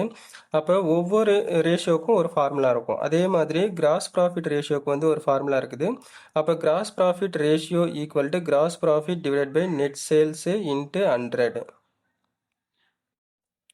அப்போ இந்த ஃபார்முலாவை நம்ம மனப்பாடம் பண்ணிக்கணும். Gross profit ratio equal to gross ப்ராஃபிட்டை வந்து நியூமரேட்டரில் மென்ஷன் பண்ணிவிட்டு டினாமினேட்டரில் நெட் சேல்ஸ் இன்ட்டு 100. அப்போ நெட் சேல்ஸ்ன்றது வந்து நம்மளுடைய கொஸ்டினில் வந்து கொடுத்துருப்பாங்க. அதாவது சேல்ஸ்லேருந்து சேல்ஸ் ரிட்டனை கழித்து நமக்கு வந்து அவுட்டர் காலத்தில் நம்ம மென்ஷன் பண்ணியிருப்போம். ஸோ அந்த அமௌண்ட்டை மென்ஷன் பண்ணிக்கணும். அப்போது நெட் சேல்ஸ் வந்து பார்த்திங்க அப்படின்னா சேல்ஸ் 10 lakhsல வந்து 1 lakh சேல்ஸ் ரிட்டர்ன் போயிடுச்சுன்னா 9 lakhs வந்திருக்கும். அதுதான் நெட் சேல்ஸோட வேல்யூ. கிராஸ் ப்ராஃபிட் வந்து நம்ம ஆல்ரெடி கண்டுபிடிச்சது தான். கொஸ்டினில் 3,15,000 அந்த கிராஸ் ப்ராஃபிட்டை நம்ம ஃபார்முலாக்கு அப்ளை பண்ணிப்போம். அதுக்கடுத்தது நம்ம பர்சன்டேஜ் கன்வெர்ட் பண்ணுறது கண்டிப்பாக வந்து மல்டிப்ளை வித் 100 வந்து யூஸ் பண்ணிக்கணும். ஸோ இப்போ நம்ம கிராஸ் ப்ராஃபிட் ரேஷியோ வந்து நம்ம பார்க்கலாம். இப்போ நம்ம கிராஸ் ப்ராஃபிட் ரேஷியோ ஃபஸ்ட்டு நம்ம டிவைட் பண்ணிப்போம். அப்போ வந்து பார்த்திங்கன்னா கிராஸ் ப்ராஃபிட் நம்மக்கிட்ட கொஸ்டினில் வந்து 3,15,000 இருக்குது. நெக்ஸ்ட் வந்து பார்த்திங்க அப்படின்னா நம்மக்கிட்ட நெட் சேல்ஸ் வந்து 9 lakhs இருக்குது. 3,15,000 வந்து நம்ம 9 lakhsல டிவைட் பண்ணும்போது நமக்கு 0.35 வந்து கிடைக்கும். அதை நம்ம 100ஆல் மல்டிப்ளை பண்ணோம் அப்படின்னா 35% வந்து கிடைக்கும். அப்போ கிராஸ் ப்ராஃபிட் ரேஷியோ வந்து பார்த்திங்க அப்படின்னா 35% நம்ம கண்டுபிடிச்சிட்டோம். அடுத்தது நம்ம illustration 2 வந்து பார்க்கலாம். பேஜ் நம்பர் 3.26 அதே சாப்டர் 3 ரேஷியோ அனாலிசிஸ் சாப்டர் கீழே வந்து பார்ப்போம். இதில் வந்து பார்த்தீங்கன்னா 2 ஆப்ஷனில் கொஸ்டின் வந்து கேட்டிருக்கிறாங்க. ஃபஸ்ட்டு ஏ ஆப்ஷன் வந்து பார்க்கலாம். From the following details of a business concern calculate net profit ratio. So first ஆப்ஷனில் வந்து டீடைல்ஸ் கொடுத்துருக்குறாங்க. ஒரு 4 டீடைல்ஸ் வந்து கொடுத்துருக்குறாங்க. அந்த டீடைல்ஸை பேஸ் பண்ணி நம்ம என்ன பண்ணணும் அப்படின்னா நெட் ப்ராஃபிட் ரேஷியோ வந்து கண்டுபிடிக்கணும். அப்போ என்னென்ன டீடைல்ஸ் வந்து பார்த்தீங்கன்னா சேல்ஸ் ஒரு 3,50,000 இருக்குது. காஸ்ட் ஆஃப் குட்ஸ் சோல்டு ஒரு 1,50,000 இருக்குது. காஸ்ட் ஆஃப் குட்ஸ் சோல்டு அப்படின்னா பொருளை எடுத்துகிட்டு போயிட்டு நம்ம சந்தையில் விற்கிறதுக்கு முன்னாடி வரைக்கும் இருக்கக்கூடிய மொத்த செலவுகள் எல்லாமே வந்து பார்த்திங்க அப்படின்னா காஸ்ட் ஆஃப் குட்ஸ் சோல்டுன்னு அர்த்தம். காஸ்ட் அப்படின்னா எக்ஸ்பென்சஸ். அதுக்கடுத்தது அட்மினிஸ்ட்ரேட்டிவ் எக்ஸ்பென்சஸ் வந்து ஒரு 50,000 கொடுத்துருக்காங்க. செல்லிங் எக்ஸ்பென்சஸ் வந்து ஒரு 10,000 கொடுத்துருக்காங்க. அதுக்கடுத்து செகண்ட் ஆப்ஷன் என்ன கேட்டிருக்கிறாங்கன்றது பார்ப்போம். செகண்ட் பி ஆப்ஷனில் வந்து பார்த்தீங்கன்னா from the following details you are required to ascertain net profit and calculate net profit ratio. இதுலேயும் வந்து நம்ம நெட் ப்ராஃபிட் ரேஷியோ தான் கண்டுபிடிக்கணும். ஃபஸ்ட்டு நம்ம நெட் ப்ராஃபிட் கண்டுபிடிக்கணும், தென் அதுக்கப்புறமேட்டு வந்து பார்த்திங்க அப்படின்னா நெட் ப்ராஃபிட் ரேஷியோ வந்து நம்ம கண்டுபிடிக்கணும். ஸோ இப்போது இதை பேஸ் பண்ணி நம்ம எப்படி வந்து நெட் ப்ராஃபிட் ரேஷியோ கண்டுபிடிக்கலாம் அப்படின்றத வந்து பார்ப்போம். இப்போ செகண்ட் ஆப்ஷனில் பி ஆப்ஷனில் கொடுத்துருக்கக்கூடிய டீடைல்ஸ் வந்து பார்த்தீங்கன்னா நெட் ப்ராஃபிட் ரேஷியோ கண்டுபிடிக்கிறதுக்கு சேல்ஸ் ஒரு 5,40,000 கொடுத்துருக்காங்க. சேல்ஸ் ரிட்டர்ன் வந்து பார்த்தீங்கன்னா ஒரு 40,000 கொடுத்துருக்காங்க. கிராஸ் ப்ராஃபிட் ஒரு 3 லட்ச ரூபா இருக்குது. இன்கம் ஃப்ரம் இன்வெஸ்ட்மெண்ட் ஒரு 40,000. Loss on sale of plant ஒரு 30,000. ஆப்ரேட்டிங் எக்ஸ்பென்சஸ் ஒரு 1,20,000. ப்ரொவிஷன் ஃபார் டேக்ஸ், அதாவது டேக்ஸ் வந்து பே பண்ணுறதுக்காக வச்சிருக்கக்கூடிய ஒரு ரிசர்வ் அமௌண்ட் வந்து ஒரு 50,000 50,000 இருக்குது. இப்போ நம்ம ஆன்சர் வந்து பார்ப்போம். ஃபஸ்ட்டு ஏ ஆப்ஷனோட டீடைல்ஸ் வந்து எடுத்துக்கலாம். ஃபஸ்ட்டு வந்து பார்த்தீங்கன்னா calculation amount of net profit வந்து கண்டுபிடிக்கணும். ஸோ ஏ ஆப்ஷனில் என்ன டீடைல்ஸ் வந்து இருக்குது, சேல்ஸ் ஒரு 3,50,000 இருக்குது. ஃபஸ்ட்டு நம்ம நெட் ப்ராஃபிட் கண்டுபிடிக்கிறதுக்கான ஸ்டேட்மெண்ட்டை கிரியேட் பண்ணிப்போம். Particulars rupees inner column and outer காலம். சேல்ஸ் வந்து பார்த்திங்க அப்படின்னா ஏ ஆப்ஷனில் 3,50,000 அவுட்டர் காலத்தில் மென்ஷன் பண்ணிக்கலாம். லெஸ் எதெல்லாம் கழிக்கணும்னு பார்த்தீங்கன்னா cost of goods sold, administration expenditure, selling expenses எல்லாத்தையும் நம்ம கழிச்சிக்கலாம். கொஸ்டினில் காஸ்ட் ஆஃப் குட்ஸ் சோல்டு 1,50,000 இருக்குது, இன்னர் காலத்தில் மென்ஷன் பண்ணிப்போம். அட்மினிஸ்ட்ரேஷன் எக்ஸ்பென்சஸ் வந்து ஒரு 50,000 கொடுத்துருக்காங்க. செல்லிங் எக்ஸ்பென்சஸ் வந்து ஒரு 10,000 கொடுத்துருக்காங்க. அப்போ டோட்டலாக நம்ம லெஸ் பண்ண வேண்டிய அமௌண்ட் வந்து எவ்வளோ, 2,10,000. அப்போ 3,50,000ல் 2,10,000 நம்ம கழிச்சோம் அப்படின்னா நமக்கு வந்து 1,40,000 கிடைக்கும். ஸோ இந்த டிஃபரன்ஸ் வேல்யூ வந்து பார்த்திங்க அப்படின்னா நமக்கு வந்து டோட்டல் நெட் ப்ராஃபிட்னு சொல்லிட்டு எடுத்துக்கலாம். இப்போ நம்ம நெட் ப்ராஃபிட் தான் கண்டுபிடிச்சிருக்கிறோம், அதாவது நெட் ப்ராஃபிட்டோட அமௌண்ட்டு தான் நம்ம கண்டுபிடிச்சிருக்கிறோம். இப்போ நம்ம நெட் ப்ராஃபிட்டோட பர்சன்டேஜ் வந்து எப்படி கண்டுபிடிக்கலாம் அப்படின்றத பார்ப்போம். ஸோ அப்போ இதுக்கும் தனியாக வந்து பார்த்திங்க அப்படின்னா ஒரு ஃபார்முலா இருக்கும். ஸோ அந்த ஃபார்முலா தென் அதை எப்படி அப்ளை பண்ணலாம், அதுக்கான ரிசல்ட் என்ன அப்படின்றத நம்ம பார்ப்போம். இப்போ நம்ம நெட் ப்ராஃபிட்டே நம்ம கண்டுபிடிப்போம். அதாவது ஏ ஆப்ஷனில் இருக்கக்கூடிய டீட்டெயில்ஸ் கொடுத்ததுனால நம்மளோட அண்டர்ஸ்டாண்டிங்காக அதை A1 A2 சொல்லிட்டு நம்ம கொடுத்துருப்பேன். ஸோ அப்போ அது நெட் ப்ராஃபிட் ரேஷியோ வந்து கண்டுபிடிக்கலாம். நெட் ப்ராஃபிட் ரேஷியோக்கான ஃபார்முலா வந்து பார்த்தீங்க அப்படின்னா net profit ratio equal to net profit divided by net sales இல்லை சேல்ஸ் இன்ட்டு 100 அப்படின்னு கூட கொடுத்துக்கலாம். இந்த இடத்துல கொஸ்டினில் நம்மக்கிட்ட ஏ ஆப்ஷனில் வந்து சேல்ஸ் ரிட்டர்ன் கொடுக்கல, அதனால் நான் என்ன பண்ணிட்டேன் அப்படின்னா வெறும் சேல்ஸ்ன்னு மட்டுமே எடுத்துட்டேன். அப்போ இந்த ஃபார்முலாவை நம்ம மனப்பாடம் பண்ணிக்கணும். Net profit ratio equal to net profit divided by sales or net sales into 100. இப்போ நெட் ப்ராஃபிட் நம்ம ரீசெண்டாக கண்டுபிடிச்சிட்டோம். கொஸ்டினில் 1,40,000. அதுக்கடுத்து சேல்ஸ் வந்து பார்த்திங்கன்னா நம்மளோட கொஸ்டினில் 3,50,000 ஏ ஆப்ஷனில் கொடுத்துருக்குறாங்க, அதை நம்ம எடுத்துப்போம். இப்போ ஜஸ்ட் நம்ம ஃபார்முலாவை அப்ளை பண்ண வேண்டியது தான். Net profit ratio equal to நியூமரேட்டரில் வந்து நெட் ப்ராஃபிட் 1,40,000 மென்ஷன் பண்ணிப்போம். டினாமினேட்டரில் 3,50,000 சேல்ஸோட வேல்யூ மென்ஷன் பண்ணிப்போம். ஸோ அப்போ நம்ம 1,40,000 3,50,000 டிவைட் பண்ணும்போது 0.40 வந்து கிடைக்கும். அதோட 100ஆல் மல்டிப்ளை பண்ணோம் அப்படின்னா நமக்கு வந்து நெட் ப்ராஃபிட் ரேஷியோ 40% வந்து நமக்கு கிடைக்கும். அடுத்தது நம்ம பி ஆப்ஷனோட டீடைல்ஸ் வந்து எடுத்துக்கலாம். இதுலேயும் அதே மாதிரி தான் நம்ம ஃபஸ்ட்டு நம்ம நெட் ப்ராஃபிட் கண்டுபிடிக்கணும், அதுக்கு அடுத்தது நெட் ப்ராஃபிட் ரேஷியோ வந்து கண்டுபிடிக்கணும். ஸோ ஃபார்முலாவில் எந்த சேஞ்சஸும் வராது. ஏற்கனவே நம்ம யூஸ் பண்ண அதே நெட் ப்ராஃபிட் ரேஷியோ ஃபார்முலாவை தான் நம்ம யூஸ் பண்ணுற மாதிரி இருக்கும். இப்போ இதில் வந்து பார்த்திங்கன்னா நம்மளோட அண்டர்ஸ்டாண்டிங்காக நான் வந்து B1 B2 அந்த மாதிரி கொடுத்துருப்பேன். ஃபர்ஸ்ட் B1 அப்படின்றது வந்து நெட் ப்ராஃபிட், அதாவது ப்ராஃபிட் அண்ட் லாஸ் அக்கௌண்ட்டை ப்ரிப்பேர் பண்ணி அது மூலிமா நெட் ப்ராஃபிட் எப்படி கிரியேட் பண்ணிக்கலாம் அப்படின்னு அர்த்தம். ஏன் ஃபஸ்ட்டு கொஸ்டின் நெட் ப்ராஃபிட் கண்டுபிடிக்கிறதுக்கு வந்து ப்ராஃபிட் அண்ட் லாஸ் அக்கௌண்ட் நம்ம கிரியேட் பண்ணலை அப்படின்னா அது கொஞ்சம் சிம்பிளாக கொடுத்ததுனால நான் அப்படியே ஸ்டேட்மெண்ட் வைஸில் போட்டுட்டேன். செகண்ட் ஆப்ஷனில் நிறைய டீட்டெயில்ஸ் கொடுத்ததுனால கண்டிப்பாக நம்ம ப்ராஃபிட் அண்ட் லாஸ் அக்கௌண்ட் ஸ்டேட்மெண்ட்டை யூஸ் பண்ணி தான் நம்மளால் நெட் ப்ராஃபிட் வந்து கண்டுபிடிக்க முடியும். ஸோ இப்போ நம்ம வந்து பார்த்திங்க அப்படின்னா எப்படி வந்து ஃபஸ்ட்டு நம்ம ப்ராஃபிட் அண்ட் லாஸ் அக்கௌண்ட்டை எப்படி ப்ரிப்பேர் பண்ணலாம் அப்படின்றத வந்து பார்ப்போம். ஸோ லெட்ஜர் ஃபார்மேட்டில் இருக்கணும். டெபிட் சைடில் பர்டிகுலர்ஸ் ருபீஸு, கிரெடிட் சைட்லேயும் பர்டிகுலர்ஸ் ருபீஸ் வந்து நம்ம மென்ஷன் பண்ணிக்கலாம். ஸோ டெபிட் சைடில் வந்து பார்த்திங்க அப்படின்னா எதெல்லாம் எக்ஸ்பெண்டிச்சர்ஸோ அது எல்லாமே வந்துடும். நம்மளோட கொஸ்டினில் எதெல்லாம் எக்ஸ்பென்சஸ்ன்னு சொல்லிட்டு பாருங்கள். பி ஆப்ஷனில் loss on sale of plant, அப்போது அதை நம்ம மென்ஷன் பண்ணிக்கலாம். Loss on sale of plant வந்து ஒரு 30,000. அதுக்கு அடுத்தது ஆப்ரேட்டிங் எக்ஸ்பென்சஸ் வந்து இருக்குது. ஆப்ரேட்டிங் எக்ஸ்பென்சஸ் டெபிட் சைடில் 1,20,000 கொஸ்டினில் கொடுத்துருக்குறாங்க. ப்ரொவிஷன் ஃபார் டேக்ஸ்ன்றது ஒன் ஆஃப் த எக்ஸ்பென்சஸ் தான். அப்போ அதையும் நம்ம இங்கே டெபிட் சைடில் மென்ஷன் பண்ணிக்கலாம். ப்ரொவிஷன் ஃபார் டேக்ஸு ஒரு 50,000. அதுக்கு அடுத்தது கிரெடிட் சைடில் போயிடுவோம். கிரெடிட் சைடில் வந்து பார்த்திங்கன்னா நம்மளுடைய கொஸ்டினில் கிராஸ் ப்ராஃபிட் கொடுத்துருக்குறாங்க. அப்போ அந்த கிராஸ் ப்ராஃபிட் வந்து பார்த்திங்கன்னா ட்ரேடிங் அக்கௌண்ட்லேருந்து நம்ம ப்ராஃபிட் அண்ட் லாஸ் அக்கௌண்ட்டுக்கு ட்ரான்ஸ்ஃபர் பண்ண போகிறோம். அப்போ அங்கே டெபிட் சைடில் இருக்கும், அதாவது ட்ரேடிங் அக்கௌண்ட்டில் டெபிட் சைடில் கிராஸ் ப்ராஃபிட் இருக்கும். அதை நம்ம ட்ரான்ஸ்ஃபர் பண்ணும்போது கிரெடிட் சைடுக்கு வந்துடும் கிராஸ் ப்ராஃபிட். அப்போ பை கிராஸ் ப்ராஃபிட்னு சொல்லிட்டு 3,00,000 நம்ம அவுட்டர் காலத்தில் மென்ஷன் பண்ணிப்போம். அவுட்டர் காலம் எதுவும் இல்லை, ஜஸ்ட் ருபீஸ் காலத்தில் மென்ஷன் பண்ணிக்கலாம். அடுத்தது வந்து பார்த்திங்க அப்படின்னா இன்கம்ஸ் எது இதெல்லாம் வருதோ அது எல்லாமே வந்து பார்த்திங்கன்னா ப்ராஃபிட் அண்ட் லாஸ் அக்கௌண்ட்டில் கிரெடிட் சைடில் வரும். அப்போ இன்கம் ஃப்ரம் இன்வெஸ்ட்மெண்ட் வந்து ஒரு 40,000 ரூபா கொடுத்துருக்குறாங்க. அதை நம்ம கிரெடிட் சைடில் பை இன்கம் ஃப்ரம் இன்வெஸ்ட்மெண்ட்னு மென்ஷன் பண்ணிக்கலாம். இப்போ நம்ம டிஃபரன்ஸ் வந்து பார்ப்போம். டிஃபரன்ஸ் வந்து பார்த்தீங்க அப்படின்னா நம்மளுடைய கிரெடிட் சைடில் 3,40,000 ரூபா இருக்குது. ஆனால் டெபிட் சைடில் வெறும் 2 லட்ச ரூபா தான் இருக்குது. அப்போ 1,40,000 ரூபா ஷார்ட்டேஜ் ஆகுது டெபிட் சைடில். அப்போ அந்த 1,40,000 ரூபா அப்படின்றது வந்து பார்த்தீங்கன்னா நெட் ப்ராஃபிட்டு. அப்போது நம்ம இப்போ ப்ராஃபிட் அண்ட் லாஸ் அக்கௌண்ட்டை யூஸ் பண்ணி நம்ம நெட் ப்ராஃபிட்டோட அமௌண்ட்டு கண்டுபிடிச்சிட்டோம். இப்போ அதுக்கு அடுத்தது வந்து பார்த்தீங்க அப்படின்னா நெட் ப்ராஃபிட்டு ரேஷியோ, அப்போ பர்சன்டேஜ் வந்து எப்படி கண்டுபிடிக்கலாம் அப்படின்றத வந்து நம்ம பார்க்கலாம். இப்போ நம்ம நெட் ப்ராஃபிட் ரேஷியோ வந்து நம்ம கண்டுபிடிக்கலாம். அதே ஃபார்முலா அப்ளை பண்ணிப்போம். ஏற்கனவே நம்ம யூஸ் பண்ணியிருக்கக்கூடிய நெட் ப்ராஃபிட் ரேஷியோ ஃபார்முலாவே தான் திரும்பவும் வரும். Net profit ratio equal to net profit divided by net sales into 100. அப்போ இதுக்கு முன்னாடி நம்ம வந்து சேல்ஸ் தான் போட்டோம். இங்கே என்ன நெட் சேல்ஸ்னு ஆக்சுவலாக டிஃபால்ட்டாக ஃபார்முலான்னு பார்த்தீங்கன்னா நெட் சேல்ஸ் தான் வரணும்.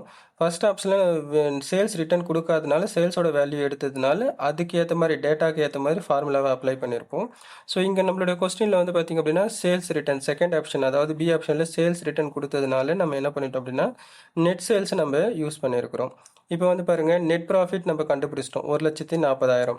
அடுத்தது நெட் சேல்ஸ் நம்ம கண்டுபிடிக்க போகிறோம். நெட் சேல்ஸுக்கு வந்து என்னது சேல்ஸ்லேருந்து சேல்ஸ் ரிட்டர்ன் நம்ம கழிச்சு காமிச்சிக்கணும். அப்போ இங்கே வந்து பாருங்கள் சேல்ஸ் வந்து 5,40,000 பி ஆப்ஷனில் இருக்குது. சேல்ஸ் ரிட்டர்ன் வந்து பார்த்தீங்கன்னா 40,000 இருக்குது. அப்போ 5,40,000 40,000 போயிடுச்சுன்னா 5 லட்ச ரூபா அப்படின்றது வந்து நெட் சேல்ஸு. இப்போ நமக்கு தேவையான நெட் ப்ராஃபிட் அண்ட் நெட் சேல்ஸோட டீட்டெயில்ஸ் வந்து கிடச்சிடுச்சு. இப்போ இதை பேஸ் பண்ணி நம்ம நெட் ப்ராஃபிட் ரேஷியோ கண்டுபிடிக்கலாம். அப்போ இந்த ஃபார்முலாவை அப்படியே அப்ளை பண்ணிப்போம். நியூமரேட்டரில் 1,40,000 நெட் ப்ராஃபிட்டை மென்ஷன் பண்ணிப்போம். நெட் சேல்ஸ் வந்து 5 லட்சத்தை டினாமினேட்டரில் மென்ஷன் பண்ணிக்கலாம். இப்போ 1,40,000 வந்து 5 லட்சத்தால் டிவைட் பண்ணும்போது நமக்கு வந்து 0.28 வந்து கிடைக்கும். அதை நம்ம 100ஆல் மல்டிப்ளை பண்ணோம் அப்படின்னா நமக்கு வந்து 28% வந்து கிடைக்கும். So this is called net profit ratio. அடுத்தது நம்ம illustration 3 வந்து பார்க்கலாம். Page number 3.27 chapter 3 ratio analysis chapter கீழே பார்ப்போம். ஸோ இப்போ கொஸ்டின் வந்து பார்க்கலாம். Anil enterprises present you the following income statement and request you to calculate operating ratio, expenses ratio, operating profit ratio, gross profit ratio and net profit ratio. மொத்தமாக 5 ratio கண்டுபிடிக்க சொல்லியிருக்கிறாங்க. So அப்போ Anil என்டர்பிரைசஸோடைய statement வந்து என்னென்னு சொல்லிட்டு நம்ம பார்க்கலாம். அந்த ஸ்டேட்மெண்ட்டை பேஸ் பண்ணி இந்த 5 ரேஷியோ வந்து நம்ம எப்படி கண்டுபிடிக்கலாம் அப்படின்றத வந்து நம்ம பார்ப்போம். இப்போ ஸ்டேட்மெண்ட் வந்து பார்த்திங்க அப்படின்னா இதெல்லாமே கொஸ்டின் தான். அப்போ ஃபஸ்ட்டு வந்து பார்த்திங்கன்னா ஸ்டேட்மெண்ட் கொடுத்துருக்குறாங்க. பர்டிகுலர்ஸ் இன்னர் அண்ட் அவுட்டர் காலம். சேல்ஸ் ஒரு 8,60,000 கொடுத்துருக்குறாங்க. சேல்ஸ் ரிட்டர்ன் வந்து 60,000. அப்போ சேல்ஸ்லேருந்து சேல்ஸ் ரிட்டர்னை கழிச்சு நெட் சேல்ஸ் வந்து 8 லட்ச ரூபா வந்திருக்குது. அதுலேருந்து less cost of goods sold அது ஒரு 3,50,000 இருக்குது. 8 லட்சத்தில் 3,50,000 போயிடுச்சுன்னா மிச்சம் வந்து 4,50,000 அப்படின்றது வந்து கிராஸ் ப்ராஃபிட்டு. இப்போ அதுக்கடுத்தது இதோட கண்டினியூஷன் வந்து பார்ப்போம். இப்போ கிராஸ் ப்ராஃபிட் 4,50,000 கண்டுபிடிச்சிட்டோம். அதில் நான் ஆப்ரேட்டிங் இன்கம்ஸை ஆட் பண்ணிப்போம். அப்போ நான் ஆப்ரேட்டிங் இன்கம்ஸ் வந்து பார்த்தீங்கன்னா profit and sale of investment ஒரு 30,000, இன்கம் ஃப்ரம் இன்வெஸ்ட்மெண்ட் ஒரு 20,000, மொத்தமாக சேர்த்து 50,000 ஆட் பண்ணோம்னா 5 லட்ச ரூபா வந்து வரும். இதில் இருந்து நம்ம என்ன பண்ணிக்கிறோம் அப்படின்னா லெஸ் ஆப்ரேட்டிங் எக்ஸ்பென்சஸை நம்ம லெஸ் பண்ணிக்கலாம். அப்போ அட்மினிஸ்ட்ரேட்டிவ் எக்ஸ்பென்சஸ் ஒரு 40,000, செல்லிங் எக்ஸ்பென்சஸ் ஒரு 60,000 இருக்குது, டிஸ்ட்ரிபியூஷன் எக்ஸ்பென்சஸ் வந்து ஒரு 20,000 இருக்குது. அதுக்கடுத்தது வந்து பார்த்தீங்கன்னா in addition to non operating எக்ஸ்பென்சஸும் வந்து இருக்குது. நான் ஆப்ரேட்டிங் எக்ஸ்பென்சஸ் வந்து பார்த்தீங்கன்னா ஃபினான்ஸ் எக்ஸ்பென்சஸ் ஒரு 30,000, loss on sale of plant வந்து ஒரு 20,000, ப்ரொவிஷன் ஃபார் இன்கம் டேக்ஸ் வந்து ஒரு 30,000. ஸோ இதெல்லாமே வந்து பார்த்திங்க அப்படின்னா லெஸ் பண்ணக்கூடிய அமௌண்ட்டு. ஸோ டோட்டலாக ஆட் பண்ணோம்னா நமக்கு வந்து பார்த்திங்கன்னா 2 lakhs வந்து வரும். ஸோ இந்த 2 lakhs நம்ம என்ன பண்ணிக்கிறோம் அப்படின்னா 5 lakhஸில் 2 lakhs போயிடுச்சுன்னா ரிமைனிங் வந்து 3 lakhs வரும். இதுக்கு பேர் வந்து பார்த்திங்கன்னா நெட் ப்ராஃபிட்டு. இப்போ நம்ம பார்த்தது எல்லாமே கொஸ்டின் தான். அதாவது அனில் என்டர்பிரைசஸ் வந்து அவங்களுடைய நெட் ப்ராஃபிட்டோட ஸ்டேட்மெண்ட் வந்து கொடுத்துருக்குறாங்க. இந்த ஸ்டேட்மெண்ட்டில் வந்து பார்த்திங்கன்னா நம்ம அந்த 5 ஃபார்முலாஸையும் நம்ம அப்ளை பண்ணி நம்ம என்ன பண்ண போகிறோம் அப்படின்னா நம்ம அதுக்கான ரிசல்ட்டை வந்து கண்டுபிடிப்போம். ஸோ நான் ஏற்கனவே சொன்ன மாதிரி தான். அதாவது ஏதாவது ஒரு ஃபைனான்சியல் ஸ்டேட்மெண்ட்டு இல்லை ஃபைனல் அக்கௌண்ட்ஸு, அதாவது ஃபைனான்ஷியல் அக்கௌண்டிங்கில் இருக்கக்கூடிய final accounts, trading profit and loss account, balance sheet, அது லெட்ஜர் ஃபார்மேட்டில் இருக்கலாம், இல்லை இந்த மாதிரி ஸ்டேட்மெண்ட் வைஸ் ஃபார்மேட்டில் இருக்கலாம். அந்த ஸ்டேட்மெண்ட்டில் இருந்து நம்ம என்ன பண்ண போகிறோம் அப்படின்னா நம்மளோட ஃபைனான்ஷியல் டிசிஷனுக்காக நம்ம அந்த டேட்டாவெல்லாம் எடுத்து நம்ம அதை வந்து என்ன பண்ண போகிறோம் அப்படின்னா ஃபார்முலாவை அப்ளை பண்ணி நம்ம பர்சன்டேஜுக்கு கன்வெர்ட் பண்ணுறோம். ஸோ இதுதான் கான்செப்ட்டு. இப்போ இந்த கொஸ்டினில் இருக்கக்கூடிய டேட்டாஸ் எல்லாத்தையும் எடுத்து நம்ம அந்த 5 ஃபார்முலாஸையும் நம்ம எப்படி கண்டுபிடிக்கலாம் அப்படின்றத வந்து பார்ப்போம். 5 ரேஷியோஸையும் நம்ம எப்படி கண்டுபிடிக்கலாம் அப்படின்றத பார்க்கலாம். இப்போ நம்ம ஆன்சர் வந்து பார்ப்போம். ஸோ நம்மளுக்கு ஆன்சருக்கு தேவையான நோட்ஸ் வந்து நம்ம எடுத்து வச்சுக்கலாம். அதாவது கொஸ்டின்லேருந்து நம்மளுக்கு தேவையான டேட்டாவை எல்லாத்தையும் எடுத்துகிட்டு வந்து வச்சுப்போம். இப்போ ஒவ்வொரு ஃபார்முலாவுக்கும் வந்து பார்த்திங்கன்னா ஒவ்வொரு ரேஷியோக்கும் ஒரு ஃபார்முலா இருக்கும். கண்டிப்பாக இந்த சாப்டர் பொறுத்த வரைக்கும் அந்த ஃபார்முலாவை மனப்பாடம் பண்ணி நம்ம மைண்டில் இருந்தால் தான் நம்மளால் வந்து என்ன பண்ண முடியும் அப்படின்னா அதுக்கான ஆன்சரை வந்து கொண்டு வர முடியும். ஸோ அதே மாதிரி இப்போ நம்ம ஃபஸ்ட்டு கொஸ்டினில் கேட்டிருக்கக்கூடியது வந்து பார்த்திங்கன்னா ஆப்ஷன் ஏவில் வந்து பார்த்திங்கன்னா ஆப்ரேட்டிங் ரேஷியோ கேட்டிருக்கிறாங்க.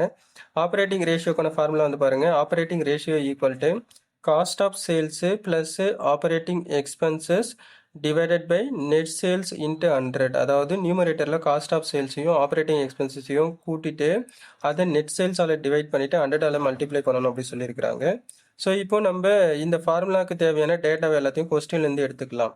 காஸ்ட் ஆஃப் சேல்ஸ் நம்மளுடைய கொஸ்டினில் வந்து பார்த்தீங்கன்னா காஸ்ட் ஆஃப் சேல்ஸ் எவ்வளோ கொடுத்துருக்குறாங்க அப்படின்றத வந்து பார்ப்போம். கொஸ்டினில் காஸ்ட் ஆஃப் சேல்ஸ் வந்து காஸ்ட் ஆஃப் சேல்ஸ் அப்படின்னாலும் காஸ்ட் ஆஃப் குட்ஸ் சோல்டு அப்படின்னாலும் ஒன்று தான். அப்போ காஸ்ட் ஆஃப் சேல்ஸ் வந்து 3,50,000 கொஸ்டின்லேருந்து எடுத்தாச்சு. நெக்ஸ்ட் வந்து பார்த்தீங்கன்னா ஆப்ரேட்டிங் எக்ஸ்பென்சஸ். ஆப்ரேட்டிங் எக்ஸ்பென்சஸ் நமக்கு தேவை. அதுக்கான ஈக்குவேஷன் வந்து பார்த்தீங்கன்னா administrative expenses plus selling expenses plus distribution expenses. அப்புறம் நம்மளுடைய கொஸ்டினில் ஆப்ரேட்டிங் எக்ஸ்பென்சஸ் வந்து என்ன கொடுத்துருக்காங்க? Administrative expenses 40,000, selling expenses 60,000, distribution expenses வந்து 20,000. அது எல்லாத்தையும் நம்ம ஆட் பண்ணுவோம். ஆட் பண்ணோம்னா நமக்கு ஆப்ரேட்டிங் எக்ஸ்பென்சஸ் வந்து 1,20,000 கிடைக்குது. நெக்ஸ்ட் வந்து பார்த்தீங்கன்னா நமக்கு வந்து நெட் சேல்ஸ் தேவை. கொஸ்டினில் நெட் சேல்ஸ் எவ்வளோ கொடுத்துருக்குறாங்க? 8,00,000 கொடுத்துருக்குறாங்க. அதை நம்ம எடுத்துப்போம். இப்போ நமக்கு தேவையான டேட்டா எல்லாமே கிடைச்சிடுச்சு. கொஸ்டின்லேருந்து நம்ம எடுத்துகிட்டு வந்து இங்கே மென்ஷன் பண்ணிக்கிட்டோம். இப்போ ஃபார்முலாவை அப்ளை பண்ணிக்கலாம். காஸ்ட் ஆஃப் சேல்ஸ் எவ்வளோ இருக்குது? 3,50,000 ப்ளஸ் நியூமரேட்டரில் ஆப்ரேட்டிங் எக்ஸ்பென்சஸ் அதோட டோட்டல் வந்து 1,20,000. அது ரெண்டுத்தையும் ஆட் பண்ணோம்னா நமக்கு 4,70,000 நியூமரேட்டர் வேல்யூவாக கிடைக்கும். நெட் சேல்ஸ் வந்து எவ்வளோ இருக்குது? நம்மக்கிட்ட 8,00,000 இருக்குது. அப்போது அந்த 8,00,000 நம்ம டினாமினேட்டரில் மென்ஷன் பண்ணிக்கலாம். இப்போ 4,70,000 வந்து 8,00,000 டிவைட் பண்ணோம்னா வகுத்தோம்னா நமக்கு வந்து 0.5875 வந்து கிடைக்கும். இதை நம்ம 100ஆல் மல்டிப்ளை பண்ணோம் அப்படின்னா பர்சன்டேஜ் கன்வெர்ட் ஆகிடும். அப்போ ஆப்ரேட்டிங் ரேஷியோ வந்து 58.75% வந்து நமக்கு கிடைக்கும். அடுத்தது வந்து செகண்ட் ஃபார்முலா பார்க்கலாம். செகண்ட் ஃபார்முலா வந்து பார்த்தீங்கன்னா அட்மினிஸ்ட்ரேட்டிவ் எக்ஸ்பென்சஸ் ரேஷியோ கேட்டிருக்காங்க. இப்போ அதுக்கும் தனியாக ஃபார்முலா இருக்குது. Administrative expenses ratio equal to administrative expenses divided by net sales into 100. அப்போ நம்மளுடைய கொஸ்டினில் அட்மினிஸ்ட்ரேட்டிவ் எக்ஸ்பென்சஸ் எவ்வளோ இருக்குது? 40,000 இருக்குது. அந்த 40,000 நம்ம மென்ஷன் பண்ணிப்போம். நெட் சேல்ஸ் நம்மளுடைய கொஸ்டினில் 8,00,000 இருக்குது. அதையும் நம்ம எடுத்துக்கலாம். இப்போ நியூமரேட்டரில் அட்மினிஸ்ட்ரேட்டிவ் எக்ஸ்பென்சஸ் 40,000 மென்ஷன் பண்ணிப்போம். நெட் சேல்ஸ் வந்து 8,00,000 டினாமினேட்டரில் மென்ஷன் பண்ணிக்கலாம். அப்போ 40,000 8,00,000 டிவைட் பண்ணும்போது நமக்கு 0.05 வந்து கிடைக்கும். அதை நம்ம 100ஆல் மல்டிப்ளை பண்ணோம் அப்படின்னா நமக்கு வந்து 5% வந்து அட்மினிஸ்ட்ரேட்டிவ் ரேஷியோ எக்ஸ்பென்சஸ் ரேஷியோ வந்து கிடைக்கும். அடுத்தது தேர்ட் வந்து பார்த்தீங்க அப்படின்னா calculation of selling expenses ratio. Selling expenses ratio கேட்டுருக்காங்க. அதுக்கான ஃபார்முலா வந்து பார்த்தீங்கன்னா selling expenses ratio equal to selling expenses divided by net sales into 100 அப்படின்னு அர்த்தம். செல்லிங் எக்ஸ்பென்சஸ் கொஸ்டினில் எவ்வளோ கொடுத்துருக்காங்க? 60,000 கொடுத்துருக்காங்க. அதை எடுத்துக்கலாம். நெட் சேல்ஸ் கொஸ்டினில் 8,00,000 இருக்குது. அதையும் நம்ம எடுத்துப்போம். அப்போது 60,000 8,00,000 நம்ம டிவைட் பண்ணோம்னா நமக்கு 0.075 வந்து கிடைக்கும். அதை நம்ம 100ஆல் மல்டிப்ளை பண்ணோம் அப்படின்னா நமக்கு வந்து 7.5% வந்து கிடைக்கும். இதுக்கு பேர் வந்து பார்த்தீங்கன்னா செல்லிங் எக்ஸ்பென்சஸ் ரேஷியோ. அடுத்த ஃபார்முலா என்னன்னு சொல்லிட்டு நம்ம பார்க்கலாம். அடுத்தது டி ஆப்ஷன் ஃபோர்த் வந்து பார்த்தீங்கன்னா டிஸ்ட்ரிபியூஷன் எக்ஸ்பென்சஸ் ரேஷியோ கேட்டிருக்காங்க. அதுக்கான formula distribution expenses ratio equal to distribution expenses divided by net sales into 100. அப்போ நம்மளுடைய கொஸ்டினில் டிஸ்ட்ரிபியூஷன் எக்ஸ்பென்சஸ் வந்து ஒரு 20,000 கொடுத்துருக்காங்க. அதை எடுத்துக்கலாம். நெட் சேல்ஸ் வந்து பார்த்தீங்கன்னா ஒரு 8,00,000 கொடுத்துருக்காங்க. அதை எடுத்துப்போம். அப்போ 20,000 நம்ம 8,00,000 டிவைட் பண்ணோம்னா நமக்கு 0.025 வந்து கிடைக்கும். அதை 100ஆல் மல்டிப்ளை பண்ணோம்னா நமக்கு வந்து 2.5% வந்து டிஸ்ட்ரிபியூஷன் எக்ஸ்பென்சஸ் ரேஷியோவாக நமக்கு கிடைக்கும். அடுத்தது ஃபினான்ஸ் எக்ஸ்பென்சஸ் ரேஷியோ கேட்டிருக்காங்க. அதுக்கான ஃபார்முலா வந்து பார்த்தீங்கன்னா finance expenses ratio equal to finance expenses divide by net sales into 100. Finance expenses கொஸ்டினில் 90,000 கொடுத்துருக்குறாங்க. அதை நம்ம எடுத்துக்கலாம். ஓகே, இங்கே வந்து டைப்பிங் எரர் ஆயிருக்கு. ஃபினான்ஸ் எக்ஸ்பென்சஸ் ஆக்சுவலாக 30,000 தான் வரணும். நான் ரீசெண்டாக டைப் பண்ணும்போது அதில் வந்து 90,000 மென்ஷன் பண்ணிட்டு இருப்பேன். ஆக்சுவலாக ஃபினான்ஸ் எக்ஸ்பென்சஸ் வந்து 30,000 தான். நெட் சேல்ஸ் வந்து பார்த்தீங்க அப்படின்னா நமக்கு வந்து 8,00,000 வரும். ஸோ அப்போ 30,000 நம்ம 8,00,000 டிவைட் பண்ணும்போது நமக்கு வந்து 0.0375 வந்து கிடைக்கும். அதை 100ஆல் மல்டிப்ளை பண்ணோம் அப்படின்னா ஃபினான்ஸ் எக்ஸ்பென்சஸ் வந்து 3.75% வந்து நமக்கு கிடைக்கும். அடுத்தது நம்ம ஆப்ரேட்டிங் ப்ராஃபிட் ரேஷியோ கண்டுபிடிக்கலாம். இதுக்கான ஃபார்முலா வந்து operating profit ratio equal to operating profit divided by net sales into 100. இப்போ நம்மளுக்கு ஆப்ரேட்டிங் ப்ராஃபிட் நம்ம கண்டுபிடிக்கணும். அதுக்கான ஃபார்முலா வந்து பார்த்தீங்கன்னா, gross profit minus operating expenses. அப்போ கிராஸ் ப்ராஃபிட் நம்மளுடைய கொஸ்டினில் வந்து எவ்வளோ கொடுத்துருக்குறாங்க? 4,50,000 அதை எடுத்துக்கலாம். ஆப்ரேட்டிங் எக்ஸ்பென்சஸ் வந்து பார்த்தீங்கன்னா, இங்கே நம்ம ஆல்ரெடி நம்மக்கிட்ட கொடுத்துருப்பாங்க. ஆப்ரேட்டிங் எக்ஸ்பென்சஸ் அதாவது அட்மினிஸ்ட்ரேட்டிவ் எக்ஸ்பென்சஸ் ஒரு 40,000, செல்லிங் எக்ஸ்பென்சஸ் ஒரு 60,000, டிஸ்ட்ரிபியூஷன் எக்ஸ்பென்சஸ் வந்து ஒரு 20,000 இருக்குது. அப்போ எல்லாத்தையும் ஆட் பண்ணோம்னா நம்மளுக்கு 1,20,000 வந்து ஆப்ரேட்டிங் எக்ஸ்பென்சஸாக கிடைக்கும். அடுத்தது வந்து பார்த்தீங்கன்னா, நமக்கு வந்து ஆப்ரேட்டிங் ப்ராஃபிட்டை பொறுத்த வரைக்கும் நம்ம வந்து என்ன பண்ணிக்கணும்னா, கிராஸ் ப்ராஃபிட்லேருந்து ஆப்ரேட்டிங் எக்ஸ்பென்சஸை கழிக்கணும். அப்போ 4,50,000ல் 1,20,000 ஆப்ரேட்டிங் எக்ஸ்பென்சஸ் போயிடுச்சுன்னா 3,30,000 வந்து ஆப்ரேட்டிங் ப்ராஃபிட் நமக்கு கிடைக்கும். இப்போ நம்ம ஆப்ரேட்டிங் ப்ராஃபிட் கண்டுபிடிச்சாச்சு. நெட் சேல்ஸ் வந்து பார்த்தீங்கன்னா 8 லட்ச ரூபா இருக்குது, அதை நம்ம எடுத்துக்கலாம். இப்போ ஆப்ரேட்டிங் ப்ராஃபிட் வந்து 3,30,000 இருக்குது. நெட் சேல்ஸ் வந்து 8 லட்சம். அப்போ 3,30,000ல் நம்ம 8 லட்சத்தில் டிவைட் பண்ணோம்னா 0.4125 வந்து கிடைக்கும். அதை நம்ம 100ஆல் மல்டிப்ளை பண்ணோம்னா 41.25% வந்து ஆப்ரேட்டிங் ரேஷியோவாக நமக்கு கிடைக்கும். ஸோ அடுத்தது வந்து பார்த்தீங்கன்னா, கிராஸ் ப்ராஃபிட் ரேஷியோ வந்து கேட்டிருக்கிறாங்க. கிராஸ் ப்ராஃபிட் ரேஷியோக்கான ஃபார்முலா வந்து பார்த்தீங்கன்னா, gross profit ratio equal to gross profit divided by net sales into 100. So கொஸ்டினில் கிராஸ் ப்ராஃபிட் வந்து 4,50,000 கொடுத்துருக்காங்க. நெட் சேல்ஸ் வந்து ஒரு 8 லட்ச ரூபா கொடுத்துருக்காங்க. அப்போ 4,50,000 வந்து நம்ம நியூமரேட்டரில் மென்ஷன் பண்ணிக்கலாம். டினாமினேட்டரில் 8 லட்ச ரூபாய் மென்ஷன் பண்ணிப்போம். இப்போ 4,50,000 வந்து 8 லட்சத்தில் நம்ம வகுத்தோம் அப்படின்னா நமக்கு வந்து 0.5625 வந்து கிடைக்கும். அதை நம்ம 100ஆல் மல்டிப்ளை பண்ணோம்னா 56.25% வந்து கிராஸ் ப்ராஃபிட் ரேஷியோவாக நமக்கு கிடைக்கும். அடுத்தது நம்ம நெட் ப்ராஃபிட் ரேஷியோ கண்டுபிடிக்கணும். Calculation of net profit ratio, அதுக்கான ஃபார்முலா வந்து பார்த்தீங்கன்னா, net profit ratio equal to net profit divide by net sales into 100. கொஸ்டினில் நெட் ப்ராஃபிட் வந்து 3 லட்ச ரூபா கொடுத்துருக்காங்க. நெட் சேல்ஸ் வந்து 8 லட்ச ரூபா கொடுத்துருக்காங்க. அப்போ நியூமரேட்டரில் நெட் ப்ராஃபிட் 3 லட்ச ரூபா மென்ஷன் பண்ணிப்போம். நெட் சேல்ஸ் 8 லட்ச ரூபா டினாமினேட்டரில் மென்ஷன் பண்ணிக்கலாம். அப்போ 3 லட்சத்தை நம்ம 8 லட்சத்தால் நம்ம டிவைட் பண்ணோம்னா நமக்கு 0.375 வந்து கிடைக்கும். இப்போ இந்த 0.375 100ஆல் மல்டிப்ளை பண்ணோம்னா 37.5% வந்து நெட் ப்ராஃபிட் ரேஷியோவாக நமக்கு கிடைக்கும். அடுத்தது நம்ம illustration 4 வந்து பார்க்கலாம். Page number 3.30. இப்போ நம்ம கொஸ்டினை வந்து பார்ப்போம். The following figures relate to trading activities of a company for the year ended 31st/12/1987. So இருக்கக்கூடிய டீட்டெயில்ஸை பேஸ் பண்ணி நம்ம அவங்க கேட்டிருக்கக்கூடிய ரேஷியோவோட ரிசல்ட் வந்து என்னன்னு சொல்லிட்டு நம்ம பார்ப்போம். இப்போ என்னென்ன டீட்டெயில்ஸ்லாம் கொடுத்துருக்குறாங்கன்றதை பார்க்கலாம். ஸ்டேட்மெண்ட் வைஸ் கொடுத்துருக்குறாங்க. பர்டிகுலர்ஸ் அண்ட் ருபீஸு ஃபஸ்ட்டு வந்து சேல்ஸ் ஒரு 1 lakhs கொடுத்துருக்குறாங்க. பர்ச்சேசஸ் 70,000 இருக்குது. க்ளோசிங் ஸ்டாக் ஒரு 14,000. சேல்ஸ் ரிட்டர்ன் வந்து ஒரு 4,000 இருக்குது. Dividend received 1,200. Profit on sale of fixed assets வந்து ஒரு 600 இருக்குது. Loss on sale of shares வந்து ஒரு 300 இருக்குது. ஓப்பனிங் ஸ்டாக் வந்து ஒரு 11,000 இருக்குது. அடுத்தது வந்து பார்த்தீங்கன்னா சேலரி ஆஃப் சேல்ஸ்மென் 1,800. அட்வர்டைசிங் ஒரு 700 இருக்குது. ட்ராவலிங் எக்ஸ்பென்சஸ் ஒரு 500 இருக்குது. சேலரிஸ் ஆஃபீஸ் சேலரிஸ்னு இருக்கும், அது ஒரு 3,000 இருக்குது. ரெண்ட் வந்து பார்த்தீங்கன்னா ஒரு 6,000 இருக்குது. ஸ்டேஷ்னரி ஒரு 200 இருக்குது. டிப்ரிஷியேஷன் ஒரு 1,000 இருக்குது. அதர் எக்ஸ்பென்சஸ் வந்து பார்த்தீங்கன்னா ஒரு 2,000 இருக்குது. ப்ரொவிஷன் ஃபார் டேக்ஸ் வந்து ஒரு 700 இருக்குது. ஸோ இப்போ இந்த டேட்டா கொடுத்துட்டாங்க. இப்போ இந்த டேட்டாவை பேஸ் பண்ணி என்னென்ன ரேஷியோலாம் நம்மளை கண்டுபிடிக்க சொல்லியிருக்கிறாங்க அப்படின்றத பார்ப்போம். நமக்கு வந்து ஒரு 4 டைப்ஸ் ஆஃப் ரேஷியோஸ் வந்து கண்டுபிடிக்க சொல்லியிருக்கிறாங்க. அதில் ஃபர்ஸ்ட் வந்து பார்த்தீங்கன்னா கிராஸ் ப்ராஃபிட் ரேஷியோ, செகண்ட் வந்து ஆப்ரேட்டிங் ப்ராஃபிட் ரேஷியோ, தேர்ட் வந்து ஆப்ரேட்டிங் ரேஷியோ, அடுத்தது நெட் ப்ராஃபிட் ரேஷியோ. அப்போ இந்த 4 ரேஷியோ நம்ம கொடுத்துருக்கக்கூடிய டீட்டெயில்ஸை பேஸ் பண்ணி எப்படி கண்டுபிடிக்கலாம் அப்படின்றத பார்ப்போம். இப்போ நம்ம ஆன்சர் வந்து பார்க்கலாம். நம்ம டைரெக்டாக அப்படியே இருக்கக்கூடிய டீட்டெயில்ஸை பேஸ் பண்ணி அப்படியே ஆன்சர் வந்து நம்ம போட முடியாது, ஃபார்முலா அப்ளை பண்ண முடியாது.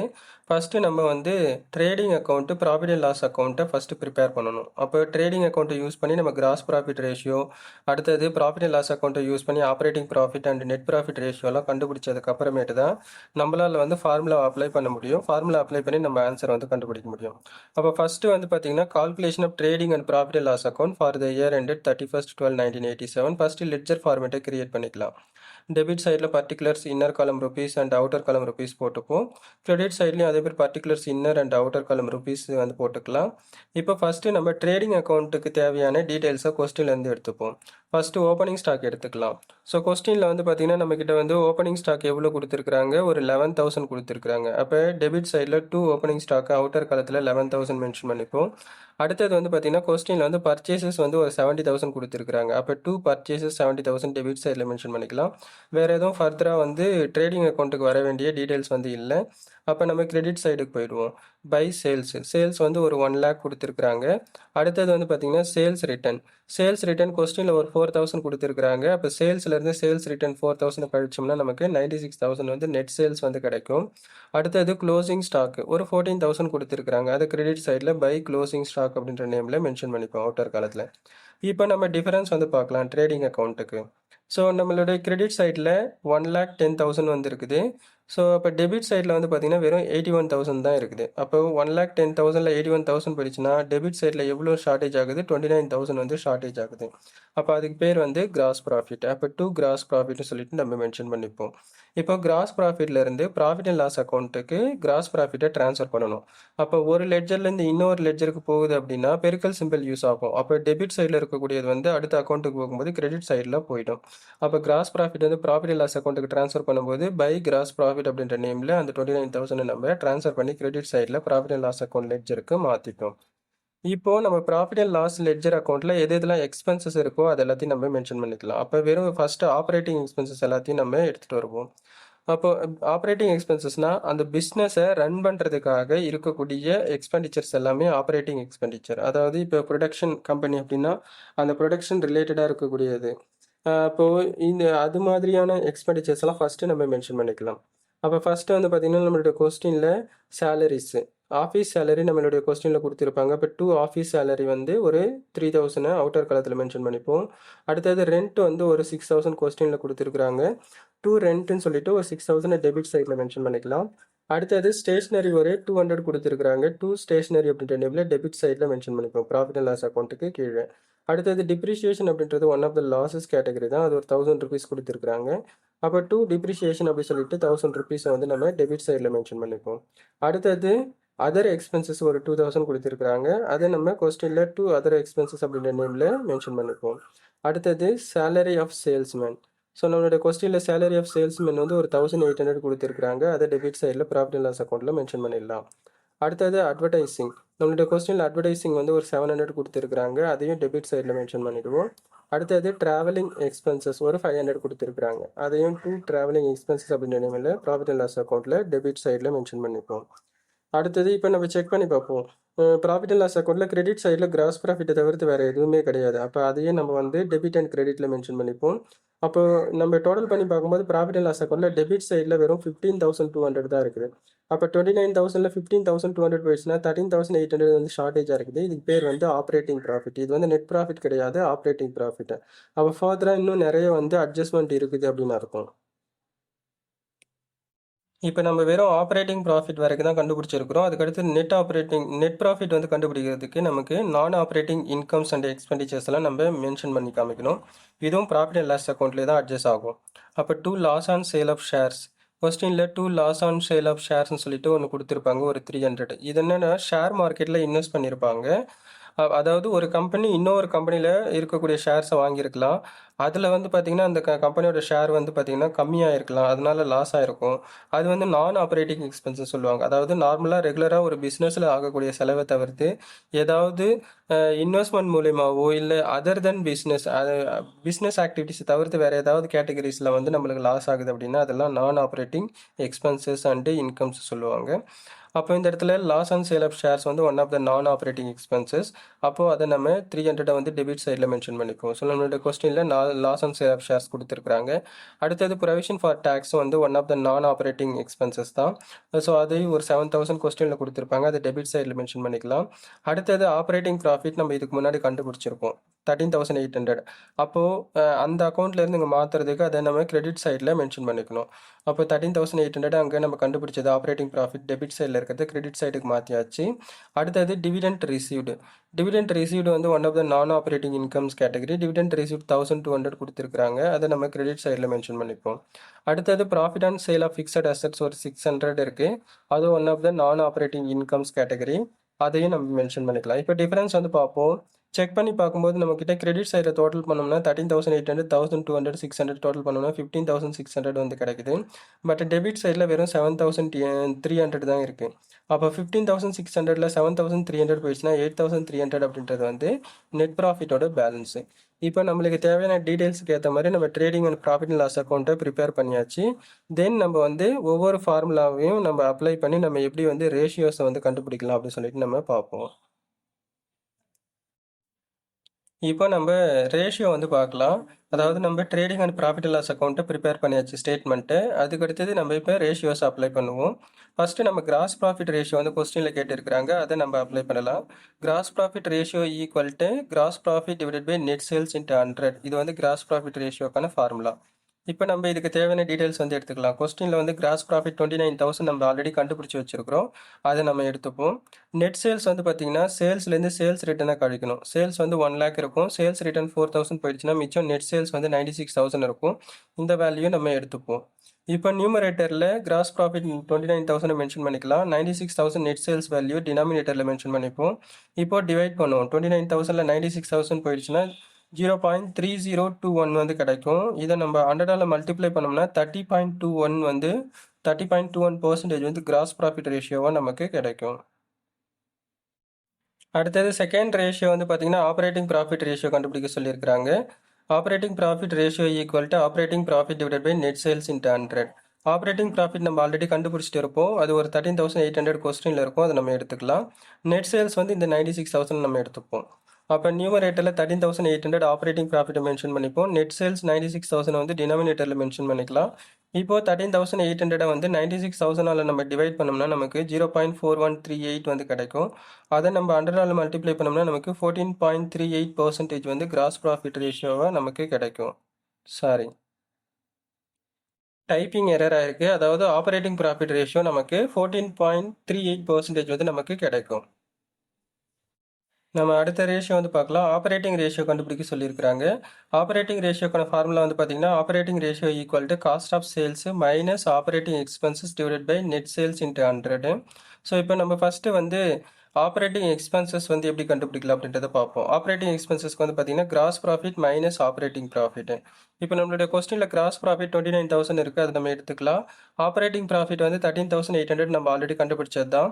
அப்போ 29,000ல் 13,800 போயிடுச்சுன்னா 15,200 வந்து ஆப்ரேட்டிங் எக்ஸ்பென்சஸ். அடுத்தது cost of sales. Cost of sales கண்டுபிடிக்கிறதுக்கு சேல்ஸ்லேருந்து கிராஸ் ப்ராஃபிட்டை கழிக்கணும். சேல்ஸோட வேல்யூ வந்து நம்மக்கிட்ட எவ்வளோ இருக்குது? 1 lakh இருக்குது. அப்போது அதிலிருந்து நம்ம என்ன பண்ண போகிறோம் அப்படின்னா கிராஸ் ப்ராஃபிட்டை கழிக்க போகிறோம். ஆனால் இங்கே வந்து டைரெக்டாக வெறும் டோட்டல் சேல்ஸ்லேருந்து கண்டுபிடிக்கல, நெட் சேல்ஸ்லேருந்து நம்ம என்ன பண்ண போகிறோம் அப்படின்னா கிராஸ் ப்ராஃபிட்டை கழிக்க போகிறோம். அப்போது நெட் சேல்ஸ் வந்து எவ்வளோ இருக்குது? நம்மளோட கொஸ்டினில் 96,000 இருக்குது. 96,000ல் 29,000 கிராஸ் ப்ராஃபிட் போயிடுச்சுன்னா ரிமைனிங் 67,000 அப்படின்றது வந்து cost of sales. Net sales நம்மக்கிட்ட ஆல்ரெடி இருக்குது, அது நம்ம அப்படியே எடுத்து அப்ளை பண்ணிட்டோம். இப்போ நம்ம ஃபார்முலாவுக்கு தேவையான டீட்டெயில்ஸ் எல்லாத்தையும் எடுத்தாச்சு. இப்போ நியூமரேட்டரில் காஸ்ட் ஆஃப் சேல்ஸ் எவ்வளோ கண்டுபிடிச்சிருக்கிறோம்? 67,000, அதை எடுத்துக்கலாம். அடுத்தது வந்து ஆப்ரேட்டிங் எக்ஸ்பென்சஸ் வந்து ஒரு 15,200 இருக்குது, அதையும் நம்ம எடுத்துப்போம். அப்போ 67,000 ப்ளஸ் ஒரு 15,200 ஆட் பண்ணோம்னா நமக்கு 82,200 வந்து நியூமரேட்டரோடைய டோட்டலாக கிடைக்கும். டினாமினேட்டரில் நெட் சேல்ஸ் வேல்யூ 96,000 நம்ம அப்படியே எடுத்துக்கலாம். இப்போது 82,200 96,000 நம்ம டிவைட் பண்ணோம்னா 0.8562 வந்து கிடைக்கும். இதை 100ஆல் மல்டிப்ளை பண்ணோம் அப்படின்னா 85.62% வந்து ஆப்ரேட்டிங் ரேஷியோ வந்து நமக்கு கிடைக்கும்.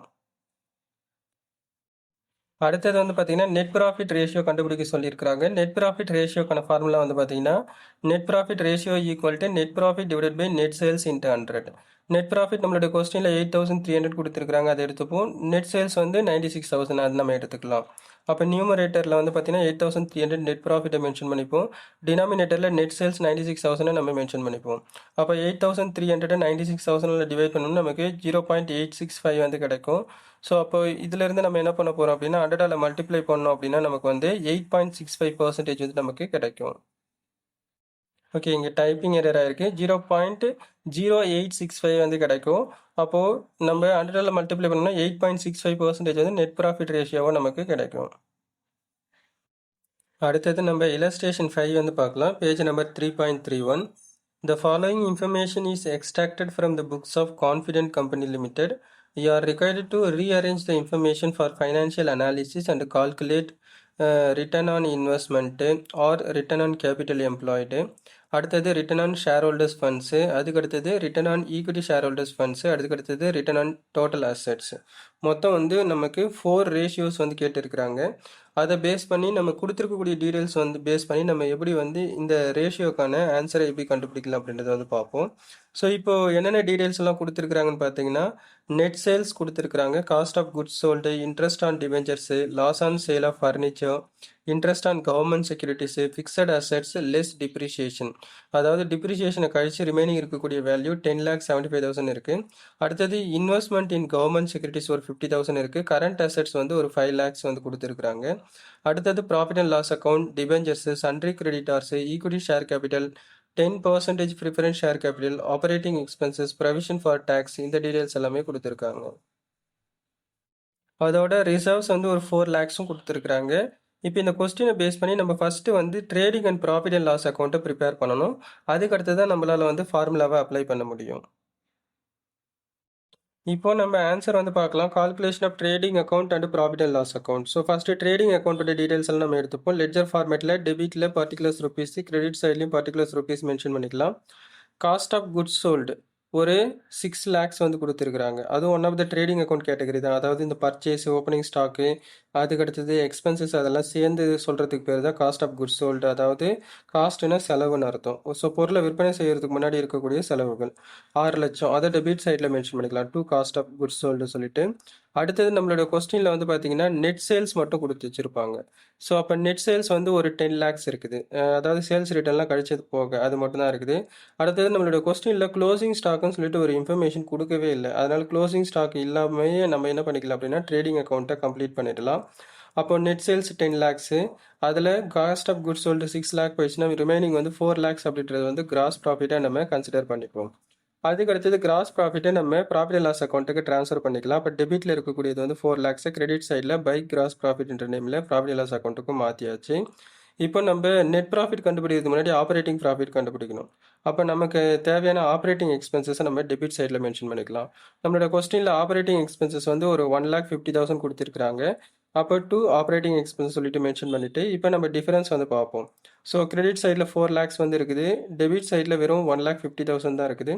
அப்போது 4 lakhsல வந்து 1,50,000 போயிடுச்சுன்னா ரிமைனிங் 2,50,000 அப்படின்றது வந்து ஆப்ரேட்டிங் ப்ராஃபிட்டு. ஸோ இப்போ இந்த ஆப்ரேட்டிங் ப்ராஃபிட்டை வந்து நம்ம என்ன பண்ணிக்கலாம் அப்படின்னா நெட் ப்ராஃபிட் கண்டுபிடிக்கிறதுக்கு நம்ம ட்ரான்ஸ்ஃபர் பண்ணிப்போம். ஆப்ரேட்டிங் ப்ராஃபிட் டெபிட் சைடில் 2,50,000 வந்து அதுக்கடுத்தது அதை வந்து அடுத்த அக்கௌண்ட்டுக்கு மாற்றுறதுக்கு பை ஆப்ரேட்டிங் ப்ராஃபிட் அதை அப்படியே கிரெடிட் சைடில் 2,50,000 மென்ஷன் பண்ணிப்போம். இப்போ நான் ஆப்ரேட்டிங் இன்கம் அண்ட் எக்ஸ்பெண்டிச்சர்ஸை நம்ம செக் பண்ணி பார்த்துட்டு நெட் ப்ராஃபிட் எப்படி வருதுன்றதை பார்ப்போம். ஸோ இப்போ நான் ஆப்ரேட்டிங் இன்கம்ஸ் வந்து பார்த்தீங்க அப்படின்னா எக்ஸ்பென்சஸ் நம்ம ஃபஸ்ட்டு எடுத்துக்கலாம். நான் ஆப்ரேட்டிங் எக்ஸ்பென்சஸ் அதில் வந்து பார்த்தீங்கன்னா இன்ட்ரெஸ்ட் ஆன் டிபெஞ்சர்ஸ், நம்மளோட கொஸ்டினில் இன்ட்ரெஸ்ட் ஆன் டிபெஞ்சர்ஸ் வந்து ஒரு 25,000 கொடுத்துருக்குறாங்க, அதை நம்ம எடுத்துப்போம். அடுத்தது வந்து loss on sale of furniture வந்து ஒரு 5,000 இருக்குது, அதை டெபிட் சைடில் to loss on sale of ஃபர்னிச்சர்னு சொல்லிட்டு நம்ம மென்ஷன் பண்ணிக்கலாம். அடுத்தது டூ ப்ரொவிஷன் ஃபார் டேக்ஸ் ஒரு 75,000 கொடுத்துருக்குறாங்க, அதையும் டெபிட் சைடில் மென்ஷன் பண்ணிப்போம். அடுத்தது இன்ட்ரெஸ்ட் இன்வெஸ்ட்மெண்ட் இன் கவர்மெண்ட் செக்யூரிட்டிஸு. ஸோ நம்மக்கிட்ட வந்து பார்த்திங்கன்னா ஒரு அது தேவையில்லை, அது வந்து ஒன் ஆஃப் த அசெட் கேட்டகரிஸுக்கு போய்டும். இன்ட்ரெஸ்ட் ஆன் கவர்மெண்ட் செக்யூரிட்டிஸ் ஒரு 5,000 கொடுத்துருக்காங்க, அதை எடுத்துக்கலாம். ஸோ இப்போ நம்ம செக் பண்ணி பார்ப்போம். கிரெடிட் சைடில் வந்து பார்த்திங்கன்னா 2,50,000 ப்ளஸ் ஒரு 5,000 நமக்கு 2,55,000 வருது. இப்போது டெபிட் சைடில் வந்து பார்த்திங்கன்னா வெறும் 1,05,000 தான் வருது. அப்போ 2,55,000ல் 1,05,000 போயிடுச்சுன்னா ரிமைனிங் 1,50,000 அப்படின்றது வந்து நெட் ப்ராஃபிட்டோட பேலன்ஸாக நம்ம கன்சிடர் பண்ணிப்போம்.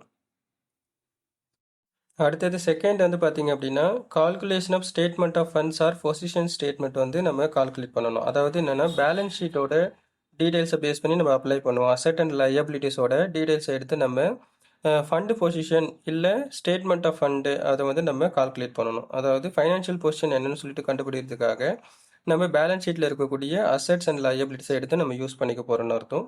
ஃபஸ்ட்டு வந்து பார்த்தீங்கன்னா ஃபிக்ஸட் அசெட்ஸ். நம்மளோட கொஸ்டினில் வந்து பார்த்தீங்கன்னா ஃபிக்ஸட் அசெட்ஸ் வந்து ஒரு 10,75,000 வந்து கொடுத்துருக்காங்க டிப்ரிஷியேஷன் போக. அது அவுட்டர் காலத்தில் மென்ஷன் பண்ணிக்கலாம். இதை வந்து ஸ்டேட்மெண்ட் மாதிரி கிரியேட் பண்ணிக்கணும். பர்டிகுலர்ஸ் ருபீஸ் அண்டு ருபீஸ் காலம். தென் வந்து பார்த்தீங்கன்னா கரண்ட் அசெட்ஸ் எடுத்துக்கலாம். நம்மளோட கொஸ்டினில் கரண்ட் அசெட்ஸ் வந்து ஒரு 5 lakhs கொடுத்துருக்காங்க. அதில் கரண்ட் லயபிலிட்டிஸாக கழிச்சுப்போம். கரண்ட் லயபிலிட்டிஸ் அப்படின்னு வந்து பார்த்தீங்கன்னா நம்மளோட கிரெடிட்டார்ஸ் ஒரு 50,000 வந்து நம்மளுடைய கொஸ்டினில் வந்து கொடுத்துருப்பாங்க. ஸோ அதில் வந்து பார்த்தீங்கன்னா சன்ட்ரி கிரெடிட்டார்ஸ் ஒரு 50,000 அதை எடுத்துக்கலாம். ப்ரொவிஷன் ஃபார் டேக்ஸ் வந்து ஒரு 75,000 கொடுத்துருக்காங்க. இது ரெண்டுமே வந்து கரண்ட் லையபிலிட்டிஸ் தான். அப்போ 1,25,000 5 லேக்ஸில் கழிச்சோம்னா நமக்கு 3,75,000 வந்து கிடைக்கும். ஸோ இது வந்து நம்ம ஆப்ஷன் பியாக நம்ம எடுத்துக்கோம். இதுக்கு பேர் வந்து பார்த்தீங்கன்னா ஒர்க்கிங் கேபிட்டல். கரண்ட் அசெட்லேருந்து கரண்ட் லையபிலிட்டிஸை கழிச்சிட்டு வரக்கூடிய டிஃபரெண்ட் அமௌண்ட்டுக்கு பேர் வந்து ஒர்க்கிங் கேபிட்டல். இப்போ நம்மளுக்கு fixed asset and working capital ரெண்டுமே கிடச்சிருச்சு. அப்போது ஏ ப்ளஸ் பி, அதாவது ஃபிக்ஸட் அசெட்ஸையும் ஒர்க்கிங் கேபிட்டலையும் நம்ம ஆட் பண்ணோம்னா நமக்கு வரக்கூடியதுக்கு வந்து பார்த்தீங்கன்னா கேபிட்டல் எம்ப்ளாய்டுன்னு அர்த்தம். அப்போது 10,75,000 ப்ளஸ் 3,75,000 நம்ம ஆட் பண்ணோம்னா நமக்கு 14,50,000 வந்து கிடைக்கும். So this is called capital employed. இப்போ நம்ம கேபிட்டல் எம்ப்ளாய்டை நம்ம கண்டுபிடிச்சிட்டோம். அதுக்கப்புறமேட்டு இன்வெஸ்ட்மெண்ட் இன் கவர்மெண்ட் செக்யூரிட்டிஸ். நம்மளோட கொஸ்டினில் இன்வெஸ்ட்மெண்ட் இன் கவர்மெண்ட் செக்யூரிட்டிஸ் ஒரு 50,000 கொடுத்துருக்குறாங்க. அதை கேபிட்டல் எம்ப்ளாய்டோட நம்ம ஆட் பண்ணிக்கணும். அப்போ 14,50,000ல் 15,000 நம்ம ஆட் பண்ணோம்னா நமக்கு 15 lakhs வந்து கிடைக்கும். ஸோ இந்த வந்திருக்கக்கூடிய பேலன்ஸ் அமௌண்ட்லேருந்து நம்ம டிபெஞ்சர்ஸை கழிச்சிக்கலாம். டிபெஞ்சர்ஸ் வந்து ஒரு 2,50,000 வந்து இருக்குது. அந்த 2,50,000 15 lakhsல கழிச்சோம்னா நமக்கு 12,50,000 வந்து கிடைக்கும். So this is called share holders funds. அப்போ என்ன பண்ணுறாங்க அப்படின்னா இது மொத்தமாக இருக்கக்கூடிய ஈக்விட்டி அண்ட் ப்ரிஃபரன்ஸ் ஷேர் ஹோல்டர்ஸோட ஃபண்ட்ஸ் வந்து 12,50,000 இருக்குது. இதுக்கு அதுக்கப்புறமேட்டு இதில் ப்ரிஃபரன்ஸ் ஷேர் கேபிட்டலில் கழிச்சுப்போம். 10% ப்ரிஃபரன்ஸ் ஷேர் கேபிட்டல் 2 lakhs கொடுத்துருக்காங்க. இப்போ ஷேர் ஹோல்டர்ஸ் ஃபண்ட்ஸ் 12,50,000ல் 2 lakhs போயிடுச்சுன்னா 10,50,000 அப்படின்றது வந்து equity share holders funds. So total share holders ஃபண்ட்ஸில் ப்ரிஃபரன்ஸ் ஷேர் போயிடுச்சுன்னா ரிமைனிங் ஈக்விட்டி ஷேர்ஸ் வந்து 10,50,000. அடுத்தது ரெப்ரசன்டட் பை, அதாவது இந்த 10,50,000 நான் வந்து என்ன பண்ணிக்க போகிறேன் அப்படின்னா பிரித்து காமிக்க போகிறேன். அதில் வந்து பார்த்தீங்கன்னா வெறும் ஈக்விட்டி ஷேர் கேபிட்டல் நம்மளோட கொஸ்டினில் வந்து பார்த்தீங்கன்னா வெறும் ஈக்விட்டி ஷேர் கேபிட்டல் வந்து 3 lakhs இருக்குது. ரிமைனிங் வந்து பார்த்தீங்கன்னா 10,50,000ல் 7,50,000 வந்து பார்த்தீங்கன்னா நமக்கு வந்து ரீடைன்டு இயர்னிங்ஸ், அது வந்து ரிசர்வாக நம்ம கன்சிடர் பண்ணிக்கிறோம் அப்படின்னு அர்த்தம். அப்போ இந்த இடத்துல வந்து பார்த்தீங்கன்னா இந்த ரிசர்வ் அப்படின்னும் போது பார்த்தீங்கன்னா ஆல்ரெடி நம்மக்கிட்ட இருக்கக்கூடிய ரிசர்வ் வந்து ஒரு 4 lakhs வந்து இருக்குது. அதை எடுத்துக்கலாம். அதுக்கு அடுத்தது வந்து பார்த்தீங்கன்னா ப்ராஃபிட் அண்ட் லாஸ் அக்கௌண்ட்ஸ் வந்து ஒரு 2 lakhs வந்து இருக்குது. அதை நம்ம எடுத்துப்போம். அதுக்கு அடுத்தது ஒரு 1,50,000 வந்து பார்த்தீங்கன்னா இப்போது நம்ம கண்டுபிடிச்சிருப்போம். அதாவது இந்த வருஷம் ஒரு நெட் ப்ராஃபிட் இந்த ஸ்டேட்மெண்ட்டுக்கு முன்னாடி நம்ம கண்டுபிடிச்சிருப்போம். அப்போ கரண்ட் இயர் நெட் ப்ராஃபிட் வந்து ஒரு 1,50,000 நம்ம கண்டுபிடிச்சிருப்போம். அதை நம்ம எடுத்துக்கணும். ஸோ திரும்பவும் ரிப்பீட் பண்ணுறேன். 4 lakhs அப்படின்றது வந்து ஆல்ரெடி இருக்கக்கூடிய ரிசர்வு. அதுக்கு அடுத்தது வந்து பார்த்தீங்கன்னா 2 lakhs வந்து லாஸ்ட் இயர், அதாவது previous year profit and loss account net profit வந்து ஒரு 2 lakhs. கரண்ட் இயரில் இப்போதைக்கு நம்ம ஒரு நெட் ப்ராஃபிட் வந்து கண்டுபிடிச்சிருப்போம். அது வந்து ஒரு 1,50,000. இது எல்லாத்தையும் நம்ம ஆட் பண்ணோம்னா நமக்கு 7,50,000 வந்து இருக்கும். இதை வந்து நம்ம ரிசர்வ் ஆர் ரீடைன்டு இயர்னிங்ஸ் அப்படின்ற நேமில் அதை பிரித்து வச்சுப்போம். ஏன்னா இது வந்து நம்ம ஃபார்முலா அப்ளை பண்ணுறதுக்கு நமக்கு யூஸ் ஆகும். அதனால நம்ம அந்த மாதிரி அதை நம்ம பிரித்து வச்சுருக்கிறோம். ஸோ அதுக்கு அடுத்தது வந்து நம்ம எப்படி ஒவ்வொரு ரேஷியோவையும் நம்ம எப்படி கண்டுபிடிக்கலாம் அதுக்கான ஆன்சர் அப்படின்றத பார்க்கலாம். இப்போ நம்ம 1 by 1 ரேஷியோ வந்து கண்டுபிடிக்கலாம். ஃபஸ்ட்டு வந்து என்ன கேட்டிருக்கிறாங்க அப்படின்னா return on investment or return on capital employed வந்து கேட்டிருக்காங்க. ரிட்டர்ன் ஆன் இன்வெஸ்ட்மெண்ட்டுக்கான ஃபார்முலா வந்து பார்த்தீங்கன்னா return on investment equal to profit before interest and tax divided by capital employed into 100. So அப்போ ப்ராஃபிட் வந்து இன்ட்ரெஸ்ட்டும் டேக்ஸ் பே பண்ணதுக்கு முன்னாடி இருக்கக்கூடிய ப்ராஃபிட்டு. ஸோ அப்போ profit before interest and tax is also known as operating profit. Operating ப்ராஃபிட்னாலும் profit before interest and டேக்ஸ்னாலும் ஒன்று தான். அப்போ நம்ம ஆல்ரெடி வந்து என்ன பண்ணியிருப்போம் அப்படின்னா trading and profit and loss அக்கௌண்ட்டில் ஆப்ரேட்டிங் ப்ராஃபிட் வந்து ஒரு 2,50,000 கண்டுபிடிச்சி வச்சுருப்போம். அதை நம்ம எடுத்துக்கலாம். அது வந்து profit before interest and tax அப்படின்ற நேமில் எடுத்துப்போம். கேபிட்டல் எம்ப்ளாய்டு நம்ம இப்போ செகண்ட் ஸ்டேட்மெண்ட்டில் என்ன பண்ணியிருப்போம் அப்படின்னா, அதாவது ஃபண்டு ஸ்டேட்மெண்ட் இல்லை பொசிஷன் ஸ்டேட்மெண்ட்டில் நம்ம கேபிட்டல் எம்ப்ளாய்டு கண்டுபிடிச்சிருப்போம். ஒரு 14,50,000 நம்ம கண்டுபிடிச்சிருப்போம். அதையும் நம்ம எடுத்துக்கலாம். இப்போ நம்ம ஃபார்முலாவை அப்ளை பண்ணுவோம். ஸோ ஃபார்முலாவில் வந்து பார்த்திங்க அப்படின்னா நம்ம நியூமரேட்டரில் profit before interest and tax 2,50,000 mention பண்ணிக்கலாம். அடுத்தது வந்து பார்த்திங்கன்னா கேபிட்டல் எம்ப்ளாய்டு வந்து 14,50,000 டினாமினேட்டரில் மென்ஷன் பண்ணிப்போம். இப்போ நம்ம டிவைட் பண்ணுவோம். டிவைட் பண்ணும்போது 0.1725 வந்து கிடைக்கும். இதை நம்ம 100ஆல் மல்டிப்ளை பண்ணோம் அப்படின்னா நமக்கு வந்து 17.24% வந்து ரிட்டர்ன் ஆன் இன்வெஸ்ட்மெண்ட்டாக நமக்கு கிடைக்கும். And one more thing, return on investment அப்படின்னா ஒரு இன்வெஸ்டர் ஷேர் மார்க்கெட்டில் இன்வெஸ்ட் பண்ணும்போதோ இல்லை ஏதாவது ஒரு பிஸ்னஸில் முதலீடு செய்யும்போதோ அவங்களுக்கு எவ்வளோ லாபம் வருது அப்படின்றத கண்டுபிடிக்கிறதுக்கான ஃபார்முலா இது. அடுத்தது செகண்ட் ரேஷியோ வந்து பார்த்தீங்கன்னா return on share holders funds. Share holders அப்படின்னா equity shares and preference share holders எல்லாருமே சேர்ந்தது தான். மொத்தமாக வந்து அவங்களுக்கு எவ்வளோ லாபம் வந்திருக்குது அப்படின்றத கண்டுபிடிக்கிறது. ரிட்டர்ன் ஆன் அப்படின்னா எவ்வளோ அதன் மீது லாபம் அப்படின்னு அர்த்தம். ஸோ அப்போது இந்த இடத்துல return on share holders funds அதுக்கான ஃபார்முலா வந்து பார்த்தீங்கன்னா net profit after interest and tax divided by share holders funds into 100. So இந்த net profit after interest and tax அப்படின்னாலும் நெட் ப்ராஃபிட்னாலும் ஒன்று தான். அப்போ நெட் ப்ராஃபிட் வந்து நம்ம ஸ்டேட்மெண்ட் ஒன்றில் நம்ம கண்டுபிடிச்சிருப்போம். அதாவது ட்ரேடிங் அண்ட் ப்ராஃபிட் லாஸ் அக்கௌண்ட்டில் நெட் ப்ராஃபிட் வந்து கண்டுபிடிச்சிருப்போம் 1,50,000 அதை நம்ம எடுத்துக்கலாம். ஷேர் ஹோல்டர்ஸ் ஃபண்ட்ஸ் வந்து செகண்ட் ஸ்டேட்மெண்ட்டில் அதாவது பொசிஷன் ஸ்டேட்மெண்ட்டில் நம்ம கண்டுபிடிச்சிருப்போம். ஷேர் ஹோல்டர்ஸ் ஃபண்ட்ஸ் வந்து ஒரு 12,50,000 பேலன்ஸ் இருக்கும், அதை நம்ம எடுத்துக்கலாம்.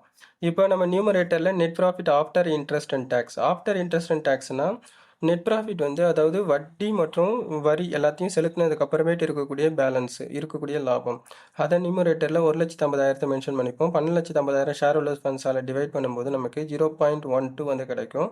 இதை நம்ம 100ஆல் மல்டிப்ளை பண்ணோம் அப்படின்னா ரிட்டர்ன் ஆன் ஷேர் ஹோல்டர்ஸ் வந்து 12%. அதாவது மொத்தமாக equity share holders and preference share ஹோல்டருக்கு சேர்த்து மொத்தமாக வந்திருக்கக்கூடிய லாபம் வந்து 12% அப்படின்னு சொல்லிட்டு நம்ம கன்சிடர் பண்ணிக்கலாம்.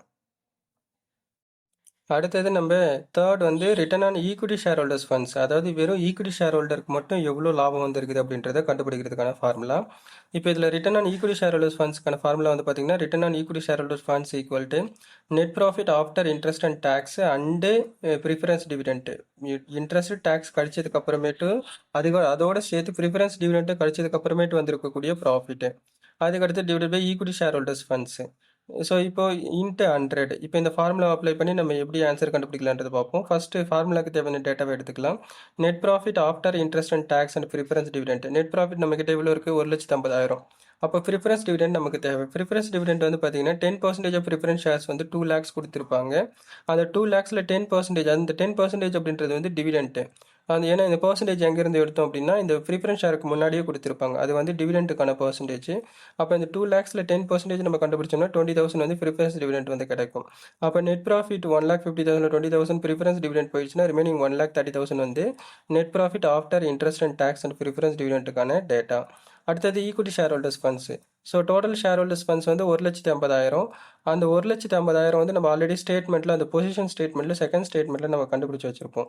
அந்த டோட்டல் ஈக்விட்டி ஷேர் ஹோல்டர்ஸ்லேருந்து நம்ம என்ன பண்ணிக்கிறோம் அப்படின்னா 20,000 ப்ரிஃபரன்ஸ் டிவிடெண்ட்டை மட்டும் நம்ம கழிச்சிக்கலாம்.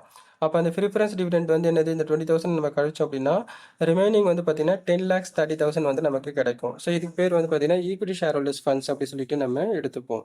அப்போ 1,30,000 வந்து நம்ம நியூமரேட்டரில் மென்ஷன் பண்ணிக்கலாம். 10,30,000 நம்ம டினாமினேட்டரில் மென்ஷன் பண்ணிப்போம். இப்போது என்ன பண்ணிக்கலாம் அப்படின்னா டிவைட் பண்ணி பார்ப்போம். 1,30,000 டிவைட் பை 10,30,000 டிவைட் பண்ணும்போது நமக்கு 12.62% வந்து கிடைக்கும். ஸோ அதை 100ஆல் மல்டிப்ளை பண்ணோம் அப்படின்னா நமக்கு 12.62% வந்து கிடைக்கும். This is called return on equity share holders funds அப்படி சொல்லிட்டு நம்ம மென்ஷன் பண்ணிக்கலாம். அப்போ இன்னும் கிளியராக சொல்லணும் அப்படின்னா ஈக்விட்டி ஷேர் ஹோல்டர்ஸ் ஃபண்ட்ஸ்னு சொல்லிட்டு நம்மளுக்கு பொசிஷன் ஸ்டேட்மெண்ட் செகண்ட் ஸ்டேட்மெண்ட்டில் கொடுத்துருப்பாங்க. அந்த 10,50,000 ப்ரிஃபரன்ஸ் டிவிடெண்ட்ஸை கழிச்சு வந்திருக்கக்கூடியது தான் 10,30,000. இப்போ நம்ம அடுத்த சம் என்ன சொல்லிட்டு நம்ம பார்க்கலாம். ஸோ அடுத்தது வந்து ஃபோர்த்து ரிட்டர்ன் ஆன் டோட்டல் அசட்டோடைய ரிசல்ட் வந்து என்னென்னு கேட்டிருக்கிறாங்க. இப்போ இதுக்கான இந்த ரேஷியோக்கான ஆன்சர் வந்து பார்ப்போம். இதுக்கான ஃபார்முலா வந்து பார்த்திங்கன்னா ரிட்டர்ன் ஆன் டோட்டல் அசட்ஸ்க்கான ரேஷியோ வந்து பார்த்திங்கன்னா return on total assets equal to net profit after interest and tax divided by total assets into 100. Net profit after interest and tax அப்படின்னாலும் நெட் ப்ராஃபிட்னாலும் ஒன்று தான். ஸோ அப்போ ஃபஸ்ட்டு நம்ம கொஸ்டினுக்கு ஃபார்முலாக்கு தேவையான டீட்டெயில்ஸ் எடுத்துக்கலாம். Net profit after and interest and tax இது வந்து பார்த்தீங்கன்னா 1,50,000 நெட் ப்ராஃபிட் அதை எடுத்துப்போம். தென் வந்து டோட்டல் அசெட் நமக்கு தேவை. டோட்டல் அசெட் அப்படின்னும் போது ஃபிக்ஸட் அசெட் கரண்ட் அசெட் எல்லாத்துமே சேர்ந்தது. ஃபிக்ஸட் அசெட் கொஸ்டினில் வந்து பார்த்தீங்கன்னா 10,75,000 கொடுத்துருப்பாங்க, அதை எடுத்துக்கலாம். கரண்ட் அசெட்ஸ் வந்து ஒரு 5 lakhs கொடுத்துருப்பாங்க, அதையும் நம்ம எடுத்துப்போம். இன்வெஸ்ட்மெண்ட் ஆன் கவர்மெண்ட் செக்யூரிட்டிஸும் one of the fixed assets தான். ஸோ அந்த 50,000 அதையும் நம்ம எடுத்துக்கலாம். டோட்டலாக ஆட் பண்ணும்போது நமக்கு 10,75,000 5 lakhs ப்ளஸ் 50,000 ஆட் பண்ணோம்னா 16,25,000 வந்து கிடைக்கும். This is called total asset. இப்போ ஃபார்முலாக்கு தேவையான டீடைல்ஸ் வந்து கிடச்சிருச்சு.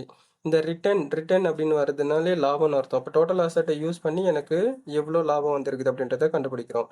அப்போது நியூமரேட்டரில் நெட் ப்ராஃபிட் வந்து 1,50,000 மென்ஷன் பண்ணிக்கலாம்.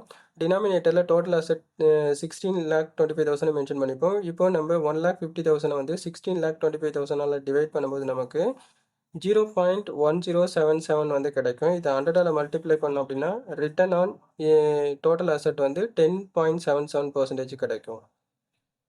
ஓகே, இங்கே டைப்பிங் எரர் ஆயிருக்கு. ரிட்டர்ன் ஆன் டோட்டல் அசெட் வந்து 10.77% வந்து கிடைக்கும். அப்போ என்ன பண்ணுறாங்க, டோட்டல் அசெட்டை யூஸ் பண்ணி நமக்கு எவ்வளோ லாபம் வந்திருக்குது நம்மளுடைய பிஸ்னஸுக்கு 10.77% அப்படின்னு அர்த்தம். அடுத்தது நம்ம illustration 6 வந்து பார்க்கலாம். Page number 3.33. இப்போ நம்ம கொஸ்டின் வந்து பார்ப்போம். Calculate the earning per share from the following information. இருக்கக்கூடிய டீட்டெயில்ஸை பேஸ் பண்ணி நம்ம இயர்னிங் பெர் ஷேர் அப்படின்னா ஒரு ஷேர்னு அர்த்தம். ஒரு ஷேருக்கு நமக்கு எவ்வளோ வருமானம் வந்திருக்குது அப்படின்றத பார்க்கலாம். ஸோ இப்போ டீட்டெயில்ஸ் வந்து பார்ப்போம். நெட் ப்ராஃபிட் பிஃபோர் டேக்ஸ் ஒரு 10 lakhs வந்து கொடுத்துருக்குறாங்க. அப்போ டேக்ஸ் கட்டுறதுக்கு முன்னாடி இருக்கக்கூடிய ப்ராஃபிட்டு. டேக்ஸ் ஆன் ப்ராஃபிட் வந்து 50%. அப்போது நம்ம ப்ராஃபிட் வந்து மொத்தம் 10 லட்ச ரூபா இருக்குது. அதில் 50% நம்ம டேக்ஸுக்கு எடுத்துக்கணும் அப்படின்னு அர்த்தம்.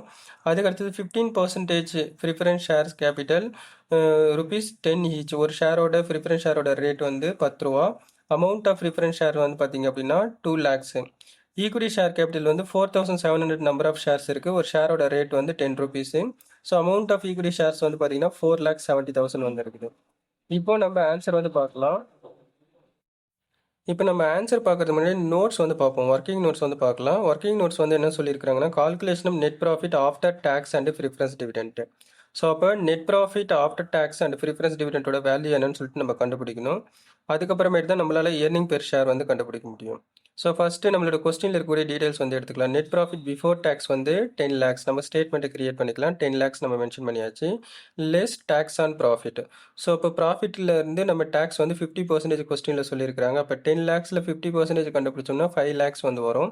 அப்போ 10 lakhsல 5 lakhs போயிடுச்சுன்னா ரிமைனிங் வந்து 5 lakhs வந்து பார்த்தீங்கன்னா ப்ராஃபிட் ஆஃப்டர் டேக்ஸ்.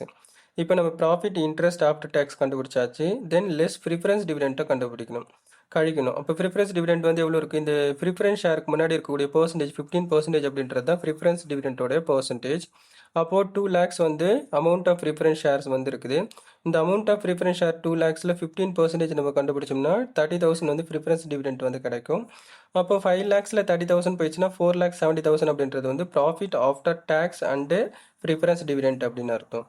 இப்போ நம்ம profit after tax and preference dividend கண்டுபிடிச்சாச்சு. இப்போ நம்ம இயர்னிங் பெர் ஷேருக்கான ஃபார்முலாவை அப்ளை பண்ணிக்கலாம். இப்போ நம்ம ஆன்சர் வந்து பார்ப்போம். Calculation of earning per share, இதுக்கும் ஃபார்முலா இருக்குது. Earning per share equal to net profit after tax and preference dividend divided by number of equity shares. So அப்போ net profit after tax and preference dividend வந்து நம்ம 4,70,000 கண்டுபிடிச்சிருக்கிறோம், அதை எடுத்துக்கலாம். Number of equity shares கொஸ்டின்லேயே கொடுத்துட்டாங்க. Equity share capital 4,700 ஷேர்ஸ்னு சொல்லிட்டு இந்த 4,700 நம்பர் ஆஃப் ஈக்விட்டி ஷேர்ஸை எடுத்துக்கலாம். அப்போ நியூமரேட்டரில் 4,70,000 நம்ம மென்ஷன் பண்ணிப்போம். 4,700 வந்து டினாமினேட்டரில் மென்ஷன் பண்ணிவிட்டு டிவைட் பண்ணுவோம்.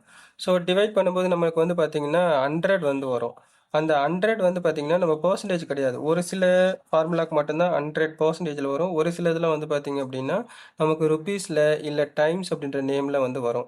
அதுக்கு வந்து நம்ம 100லாம் மல்டிப்ளை பண்ணாமல் நம்ம ஃபார்முலா அப்ளை பண்ணுற மாதிரி இருக்கும். அதெல்லாம் கொஞ்சம் நம்ம கவனமாக தெரிஞ்சுக்கணும். அப்போது நமக்கு 100 வரும். அப்போ ₹100 பெர் ஷேர். ஒரு ஷேருக்கான இயர்னிங்ஸ் வந்து எவ்வளோ வருது? ₹100 வரதா நம்ம கன்சிடர் பண்ணிக்கலாம். அடுத்தது நம்ம illustration 7 வந்து பார்க்கலாம். The following information is obtained from the books of Sunny Enterprise Limited. இதில் இருக்கக்கூடிய டீட்டெயில்ஸ் வந்து பார்த்தீங்க அப்படின்னா ப்ராஃபிட் ஆஃப்டர் டேக்ஸ் 2,77,000 இருக்குது. ஈக்விட்டி டிவிடெண்ட் பெய்டு வந்து ஒரு 20%. Market price of equity shares வந்து ₹50 பெர் ஷேர். மார்க்கெட் ப்ரைஸ்னால் ஷேர் மார்க்கெட், பங்கு சந்தையில் இருக்கக்கூடிய ஒரு ஷேரோட ஈக்விட்டி ஷேரோட rate. The company shares consist of the following. So கம்பெனியோட ஷேர் வந்து பார்த்தீங்கன்னா ஈக்விட்டி ஷேர், ப்ரிஃபரன்ஸ் ஷேர் 2 கேட்டகரியில் இருக்குது. நம்பர் ஆஃப் ஈக்விட்டி ஷேர்ஸ் வந்து 40,000. ஸோ இதில் ஒரு ஈக்விட்டி ஷேரோட ரேட் வந்து ₹20 ஈச். அதுக்கடுத்தது 30,000 number of preference shares. 9% preference டிவிடெண்ட்டில் ஒரு ஷேரோட ரேட் வந்து ₹10 வந்து இருக்குது ப்ரிஃபரன்ஸ் ஷேர்ஸு. ஸோ இருக்கக்கூடிய டீட்டெயில்ஸை பேஸ் பண்ணி நம்ம ப்ரைஸ் இயர்னிங்ஸ் ரேஷியோ, அதாவது நம்ம இயர்னிங் பெர் ஷேர் வேறு, ப்ரைஸ் இயர்னிங் ரேஷியோ வந்து வேறு. ப்ரைஸ் இயர்னிங் ரேஷியோ அப்படின்றது வந்து பார்த்திங்க அப்படின்னா எவ்வளோ நமக்கு வந்து வருமானம் வந்திருக்குது அப்படின்றத நம்ம கண்டுபிடிக்கிறது. இதே இயர்னிங் பெர் ஷேர் என்னும்போது ஒரு ஷேருக்கு எவ்வளோ வருமானம் வந்திருக்குது அப்படின்றத நம்ம கால்குலேட் பண்ணுறது. இப்போ ப்ரைஸ் இயர்னிங் ரேஷியோ அப்படின்றது வந்து என்னதுன்னா மொத்தமாக நம்மளுக்கு எத்தனை பர்சன்டேஜ் ஆஃப் இயர்னிங்ஸ் வந்து நம்மளுக்கு வந்திருக்குது மார்க்கெட் ப்ரைஸ் சேஞ்சஸை பொறுத்து, மார்க்கெட் ப்ரைஸில் எவ்வளோ விலை ஏற்றம் இருக்கிறத பொறுத்து நம்மளுக்கு எவ்வளோ லாபம் வந்திருக்குது அப்படின்றத பார்க்குறோம். ஸோ இப்போ நம்ம ஆன்சர் வந்து பார்க்கலாம். இப்போ நம்ம ஆன்சர் வந்து பார்ப்போம். ஆன்சர் பார்க்கறதுக்கு முன்னாடி வந்து ஒர்க்கிங் நோட்ஸ் வந்து பார்க்கலாம். Working notes 1 calculation of net profit after tax and preference dividend வந்து கண்டுபிடிக்கலாம். ப்ராஃபிட் ஆஃப்டர் டாக்ஸ் கொஸ்டின்ல 2,77,000 குடுத்திருக்காங்க. அதுல preference dividend. So preference dividend என்ன சொல்லியிருக்காங்க? 9% preference shares 30,000 number of share. ஒரு ஷேரோட ரேட்டு ₹10. அப்போ 30,000 வந்து 100ஆல மல்டிப்ளை பண்ணோம் அப்படின்னா ப்ரிஃபரன்ஸ் ஷேரோட அமௌண்ட் வந்து எவ்வளோ வரும்? ₹3,00,000 வரும். இந்த ₹3,00,000 அவங்களே சொல்லிட்டாங்க ப்ரிஃபரன்ஸ் டிவிடெண்ட் வந்து 9%ன்னு கொடுத்துருக்காங்க. அப்போ 9% ₹3,00,000 கண்டுபிடிச்சோம்னா 27,000 வரும்.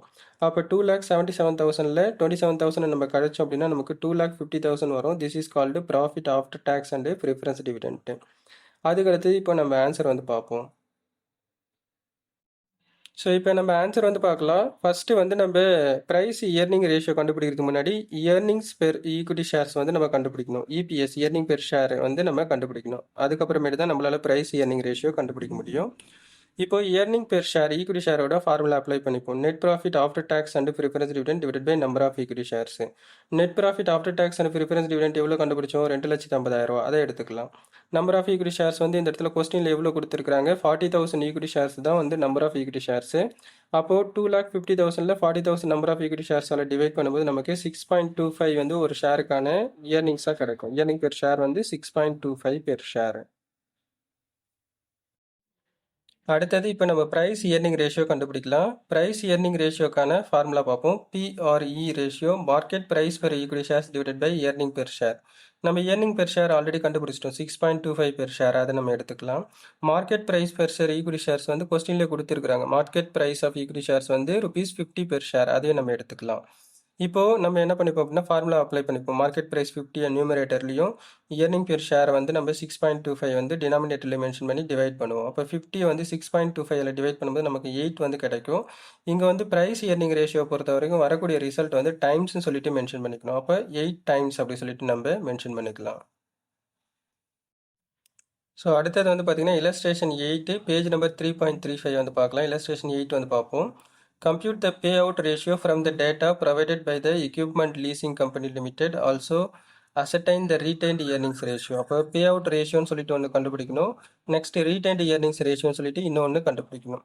ஸோ அப்போ டீடைல்ஸ் வந்து பார்த்தீங்கன்னா நெட் ப்ராஃபிட் கொடுத்துருக்குறாங்க, provision for tax, preference dividend, number of equity shares, dividend per ஷேரோட டீடைல்ஸ் வந்து கொடுத்துருக்குறாங்க. இப்போ இதை பேஸ் பண்ணி retained earning ratio and payout ratio எப்படி கண்டுபிடிக்கலாம் அப்படின்றத பார்ப்போம். இப்போ நம்ம ஆன்சர் வந்து பார்க்கலாம். ஆன்சர் பார்க்கறதுக்கு முன்னாடி ஒர்க்கிங் நோட்ஸ் வந்து பார்ப்போம். Working note number 1 calculation of earning per share. Earning per ஷேரை வந்து ஃபஸ்ட்டு நம்ம கண்டுபிடிக்கணும். அப்போ ஃபஸ்ட்டு ஸ்டேட்மெண்ட்டை கிரியேட் பண்ணிப்போம். அதாவது net profit after tax preference டிவிடெண்ட்டை கண்டுபிடிச்சிக்கலாம். நெட் ப்ராஃபிட் கொஸ்டினில் ₹80,000 கொடுத்துருக்காங்க. அதில் ப்ரொவிஷன் ஃபார் டேக்ஸ் வந்து பார்த்தீங்கன்னா நம்மக்கிட்ட ₹40,000 கொடுத்துருக்காங்க. அதை கழிச்சோம்னா ₹40,000 வந்து ப்ராஃபிட் ஆஃப்டர் டேக்ஸ் வந்து கிடைக்கும். அதில் ப்ரிஃபரன்ஸ் டிவிடெண்ட் அவங்களே கொடுத்துட்டாங்க ₹10,000 கொஸ்டினில். அப்போ அந்த ப்ரிஃபரன்ஸ் டிவிடெண்ட்டை நம்ம கழிச்சோம்னா நமக்கு வந்து net profit after tax and preference dividend வந்து ₹30,000 கிடைக்கும். இப்போ நம்ம net profit after tax preference dividend கண்டுபிடிச்சாச்சு. இப்போ இயர்னிங் பெர் ஷேர் வந்து கண்டுபிடிக்கணும். அப்போ அதுக்கான ஃபார்முலா ஃபஸ்ட்டு அப்ளை பண்ணிக்கலாம். Net profit after tax and preference dividend divided by number of equity shares. அப்போ net profit after tax and preference dividend வந்து நம்மளுடைய கொஸ்டினில் நம்ம கண்டுபிடிச்சது ₹30,000. அதை எடுத்துப்போம். நம்பர் ஆஃப் ஈக்விட்டி ஷேர்ஸ் வந்து எவ்வளோ இருக்குது? 30,000 நம்பர் ஆஃப் ஈக்விட்டி ஷேர்ஸ் கொடுத்துருக்குறாங்க. அதை எடுத்துப்போம். அப்போ ரெண்டுமே 30,000 தான். அப்போ 30,000 டிவைடட் பை 30,000 போட்டோம்னா நமக்கு ₹1 வந்து கிடைக்கும். அப்போ ₹1 பெர் ஷேர் அப்படின்றது வந்து இயர்னிங் பெர் ஷேர். ஒரு ஷேருக்கு வந்து ₹1 லாபம் வரதா அர்த்தம். அதுக்கடுத்தது calculation of payout ratio. Payout ratio அப்படின்னா டிவிடெண்ட் பேஅவுட் ரேஷியோன்னு அர்த்தம். அதாவது ஒரு நிறுவனம் அவங்களுடைய பங்குதாரர்களுக்கு எவ்வளோ பங்காதாயம் வந்து கொடுத்துருக்குறாங்க, கொடுத்து முடிச்சிட்டாங்க, அதுதான் வந்து பே அவுட்னா கொடுத்து முடிச்சது எவ்வளோன்னு சொல்லிட்டு நம்ம பார்ப்போம். எத்தனை சதவீதம் கொடுத்துருக்குறாங்கன்னு சொல்லிட்டு அதுக்காக ஃபாலோ பண்ணக்கூடிய ஃபார்முலா தான் பே அவுட் ரேஷியோ.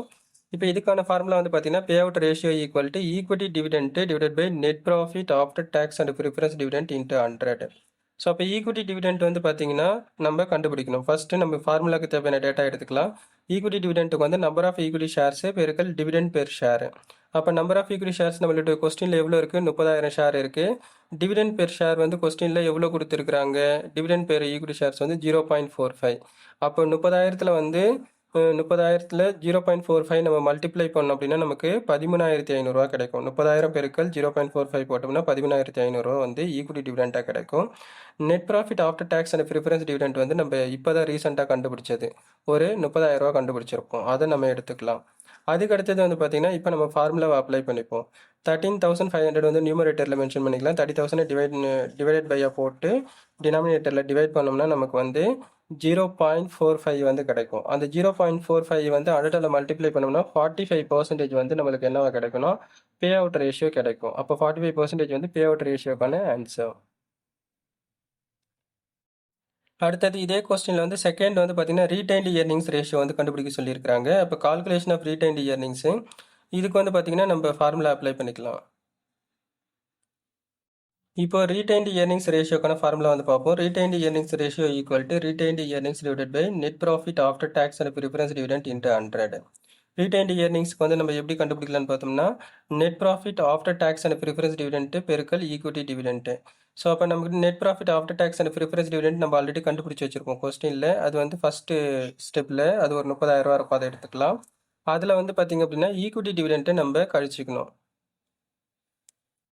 ஓகே, பெருக்கல் வரக்கூடாது, மைனஸ் தான் வரணும். அப்போ net profit after tax preference டிவிடெண்ட்டில் ஈக்விட்டி டிவிடெண்ட்டை கழிச்சுக்கிறோம். அப்போது ஈக்விட்டி டிவிடெண்ட் அப்படின்றது வந்து நம்ம ஏற்கனவே கண்டுபிடிச்சது. அதாவது ஸ்டெப் நம்பர் ஏலே நம்ம என்ன பண்ணியிருப்போம் அப்படின்னா ஈக்விட்டி டிவிடெண்ட் வந்து நம்ம கண்டுபிடிச்சி வச்சிருப்போம். அப்போ அந்த ஈக்விட்டி டிவிடெண்ட் வந்து பார்த்தீங்கன்னா நமக்கு 16,500 வந்து வந்திருக்கும். ஸோ அப்போ இது வந்து எப்படி 13,500 வந்து நம்ம கண்டுபிடிச்சி வச்சிருப்போம். அதாவது நம்ம ஸ்டெப் நம்பர் 1ல் ஏ ஆப்ஷனில் 13,500 ஈக்விட்டி டிவிடெண்ட் நம்ம கண்டுபிடிச்சி வச்சிருப்போம். அதை நம்ம எடுத்துக்கலாம். அப்போது நெட் ப்ராஃபிட்லேருந்து ஈக்விட்டி டிவிடெண்ட்டை கழிச்சோம்னா 30,000ல் 17,500 போயிடுச்சுன்னா மிச்சம் 16,500 வந்து ரீடைன்டு இயர்னிங்ஸ்னு அர்த்தம். இப்போ net profit after tax preference dividend 30,000 அதை அப்படியே எடுத்துக்கலாம். இப்போ நம்ம ஃபார்முலா அப்ளை பண்ணிப்போம். ரீடைன்டு இயர்னிங்ஸ்க்கு வந்து 16,500 divided by net profit after tax preference dividend வந்து 30,000ஆல் டிவைட் பண்ணும்போது நமக்கு 0.55ன்னு சொல்லிட்டு கிடைக்கும். அதை 100ஆல் மல்டிப்ளை பண்ணோம்னா 55% வந்து ரீடைன்டு இயர்னிங்ஸ் ரேஷியோக்கான ஆன்சராக நமக்கு கிடைக்கும். அடுத்தது நம்ம illustration 9 வந்து பார்ப்போம். Page number 3.36. From the following data, you are required to compute interest coverage or fixed charges coverage ratio. Interest coverage ratio என்னன்னு சொல்லிட்டு நம்ம கண்டுபிடிக்கலாம். ஸோ இப்போ டீட்டெயில்ஸ் வந்து பார்த்தீங்கன்னா நெட் ப்ராஃபிட் ஆஃப்டர் டேக்ஸ் வந்து ஒரு 4 lakhs கொடுத்துருக்காங்க. டேக்ஸ் ரேட் வந்து 50%. நெட் ப்ராஃபிட்லேருந்து 50% டேக்ஸ்க்கு எடுத்துக்கணும். லாங் டேர்ம் டெப்ட் ஆஃப் த கம்பெனியோட லாங் டேர்ம் டெப்ட் வந்து பார்த்தீங்கன்னா அமௌண்ட் ஆஃப் டிபெஞ்சர்ஸ் வந்து 8 lakhs கொடுத்துருக்காங்க. At and average interest rate 10%. So அப்போ இன்ட்ரெஸ்ட் ஆன் டிபெஞ்சர்ஸ் வந்து பார்த்தீங்கன்னா 10%. அமௌண்ட் ஆஃப் டிபெஞ்சர்ஸ் வந்து பார்த்தீங்கன்னா 8 லட்ச ரூபா கொடுத்துருக்காங்க. ஸோ இப்போ இதை பேஸ் பண்ணி நம்ம இன்ட்ரெஸ்ட் கவரேஜ் ரேஷியோ வந்து என்னன்னு சொல்லிட்டு நம்ம பார்க்கலாம். ஸோ இன்ட்ரெஸ்ட் கவரேஜ் ரேஷியோ அப்படின்றது வந்து மொத்தமாக நம்ம எவ்வளோ வட்டி கொடுக்குறோம், போன வருஷம் எத்தனை சதவீதம் வட்டி கொடுத்துருக்குறோம் அப்படின்ற மாதிரியான ஒரு கேட்டகரிஸில் வரும். இப்போது நம்ம ஆன்சர் வந்து பார்ப்போம். ஒர்க்கிங் நோட்ஸ் ஆன்சர் பார்க்கறதுக்கு முன்னாடி நோட்ஸ் வந்து பார்க்கலாம். Calculation of profit before interest and tax அப்படியே ரிவர்ஸில் பார்க்கணும். நம்மக்கிட்ட கொஸ்டினில் வந்து ப்ராஃபிட் ஆஃப்டர் டேக்ஸ் வந்து கொடுத்துருக்காங்க, net profit after interest and tax. அப்போ நம்ம profit before interest and tax அதாவது ஆப்ரேட்டிங் ப்ராஃபிட் வந்து என்னன்னு சொல்லிட்டு நம்ம கண்டுபிடிக்கணும். அப்போ ரிவர்ஸில் நம்ம ஃபாலோ பண்ணணும். ஃபஸ்ட்டு ஸ்டேட்மெண்ட்டை கிரியேட் பண்ணிக்கலாம், particulars and rupees. Net profit after tax வந்து 50%. அப்போது 4 lakhs வந்து நம்மக்கிட்ட இருக்குது, அதில் 50% ஏற்கனவே கழிச்சிட்டாங்கன்னு அர்த்தம். அப்போ ரிவர்ஸில் நம்ம எப்படி எடுத்துக்கணும், அப்படியே பெருக்கல் தலைகீழியாக மாற்றிக்கணும். 50% கண்டுபிடிச்சோம்னா 50/100 ஆகும். அப்படியே நம்ம அதை உல்ட்டாவாக மாற்றும் போது நமக்கு வந்து எதை நம்ம கழிச்சோமோ அது சேர்ந்து வந்துடும். அப்போ 4 lakhs வந்து அப்படியே 100/50 போடும்போது, ஏன்னா இந்த 50% டேக்ஸ் அதுக்கு 50 அப்படியே உல்ட்டாவாக மாற்றும் போது நமக்கு வந்து டேக்ஸும் சேர்ந்து நமக்கு 8 லட்ச ரூபா வந்து வரும். அப்போ நெட் ப்ராஃபிட் பிஃபோர் டேக்ஸ் வந்து 8 லட்சம். நெக்ஸ்ட் வந்து add interest on long term டெப்ட். வட்டியும் அதில் வந்து கழிஞ்சு தான் இருக்கும் ஏற்கனவே. அப்போ ஏற்கனவே கழிச்சதை திருப்பி நம்ம ஆட் பண்ணும்போது நம்மளுக்கு பிஃபோர் இன்ட்ரெஸ்ட் அண்ட் டேக்ஸ் வந்து கிடைக்கும். அப்போது அமௌண்ட் ஆஃப் டிபெஞ்சர்ஸ் வந்து 8 லட்ச ரூபா. அதில் 10% வந்து நம்ம வட்டி கண்டுபிடிச்சோன்னா 80,000 ரூபா வரும். 8 லட்சத்தில் 80,000 ஆட் பண்ணும்போது profit before interest and tax வந்து 8,80,000 ரூபா நமக்கு கிடைச்சிடுச்சு.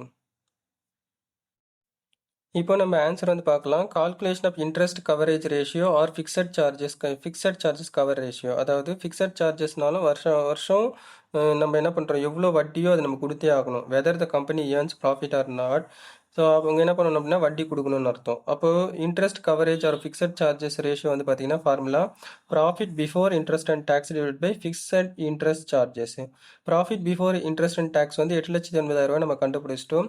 ஃபிக்ஸட் இன்ட்ரெஸ்ட் சார்ஜஸ் அப்படின்னாலும் இன்ட்ரெஸ்ட் ஆன் லாங் டேர்ம் டெப்ட் அப்படின்னாலும் ஒன்று தான். அப்போது இந்த இடத்துல வந்து பாருங்கள், நம்மக்கிட்ட 8 லட்ச ரூபா கொடுத்துருக்குறாங்க. இப்போ இந்த 8 லட்ச ரூபாயில் வந்து 10% நம்ம வட்டி கண்டுபிடிக்கணும்.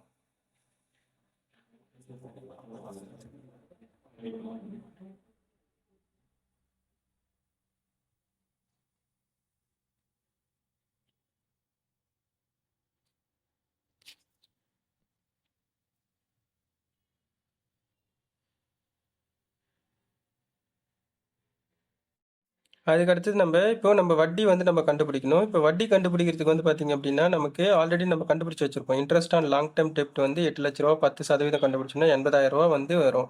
ஸோ அப்போ இன்ட்ரெஸ்ட் ஆன் லாங் டெர்ம் டெப்ட் அப்படின்னாலும் ஃபிக்ஸட் இன்ட்ரெஸ்ட் சார்ஜஸ் அப்படின்னாலும் ஒன்று தான். அப்போ அந்த 80,000 நம்ம எடுத்துக்கலாம் கால்குலேஷனுக்கு.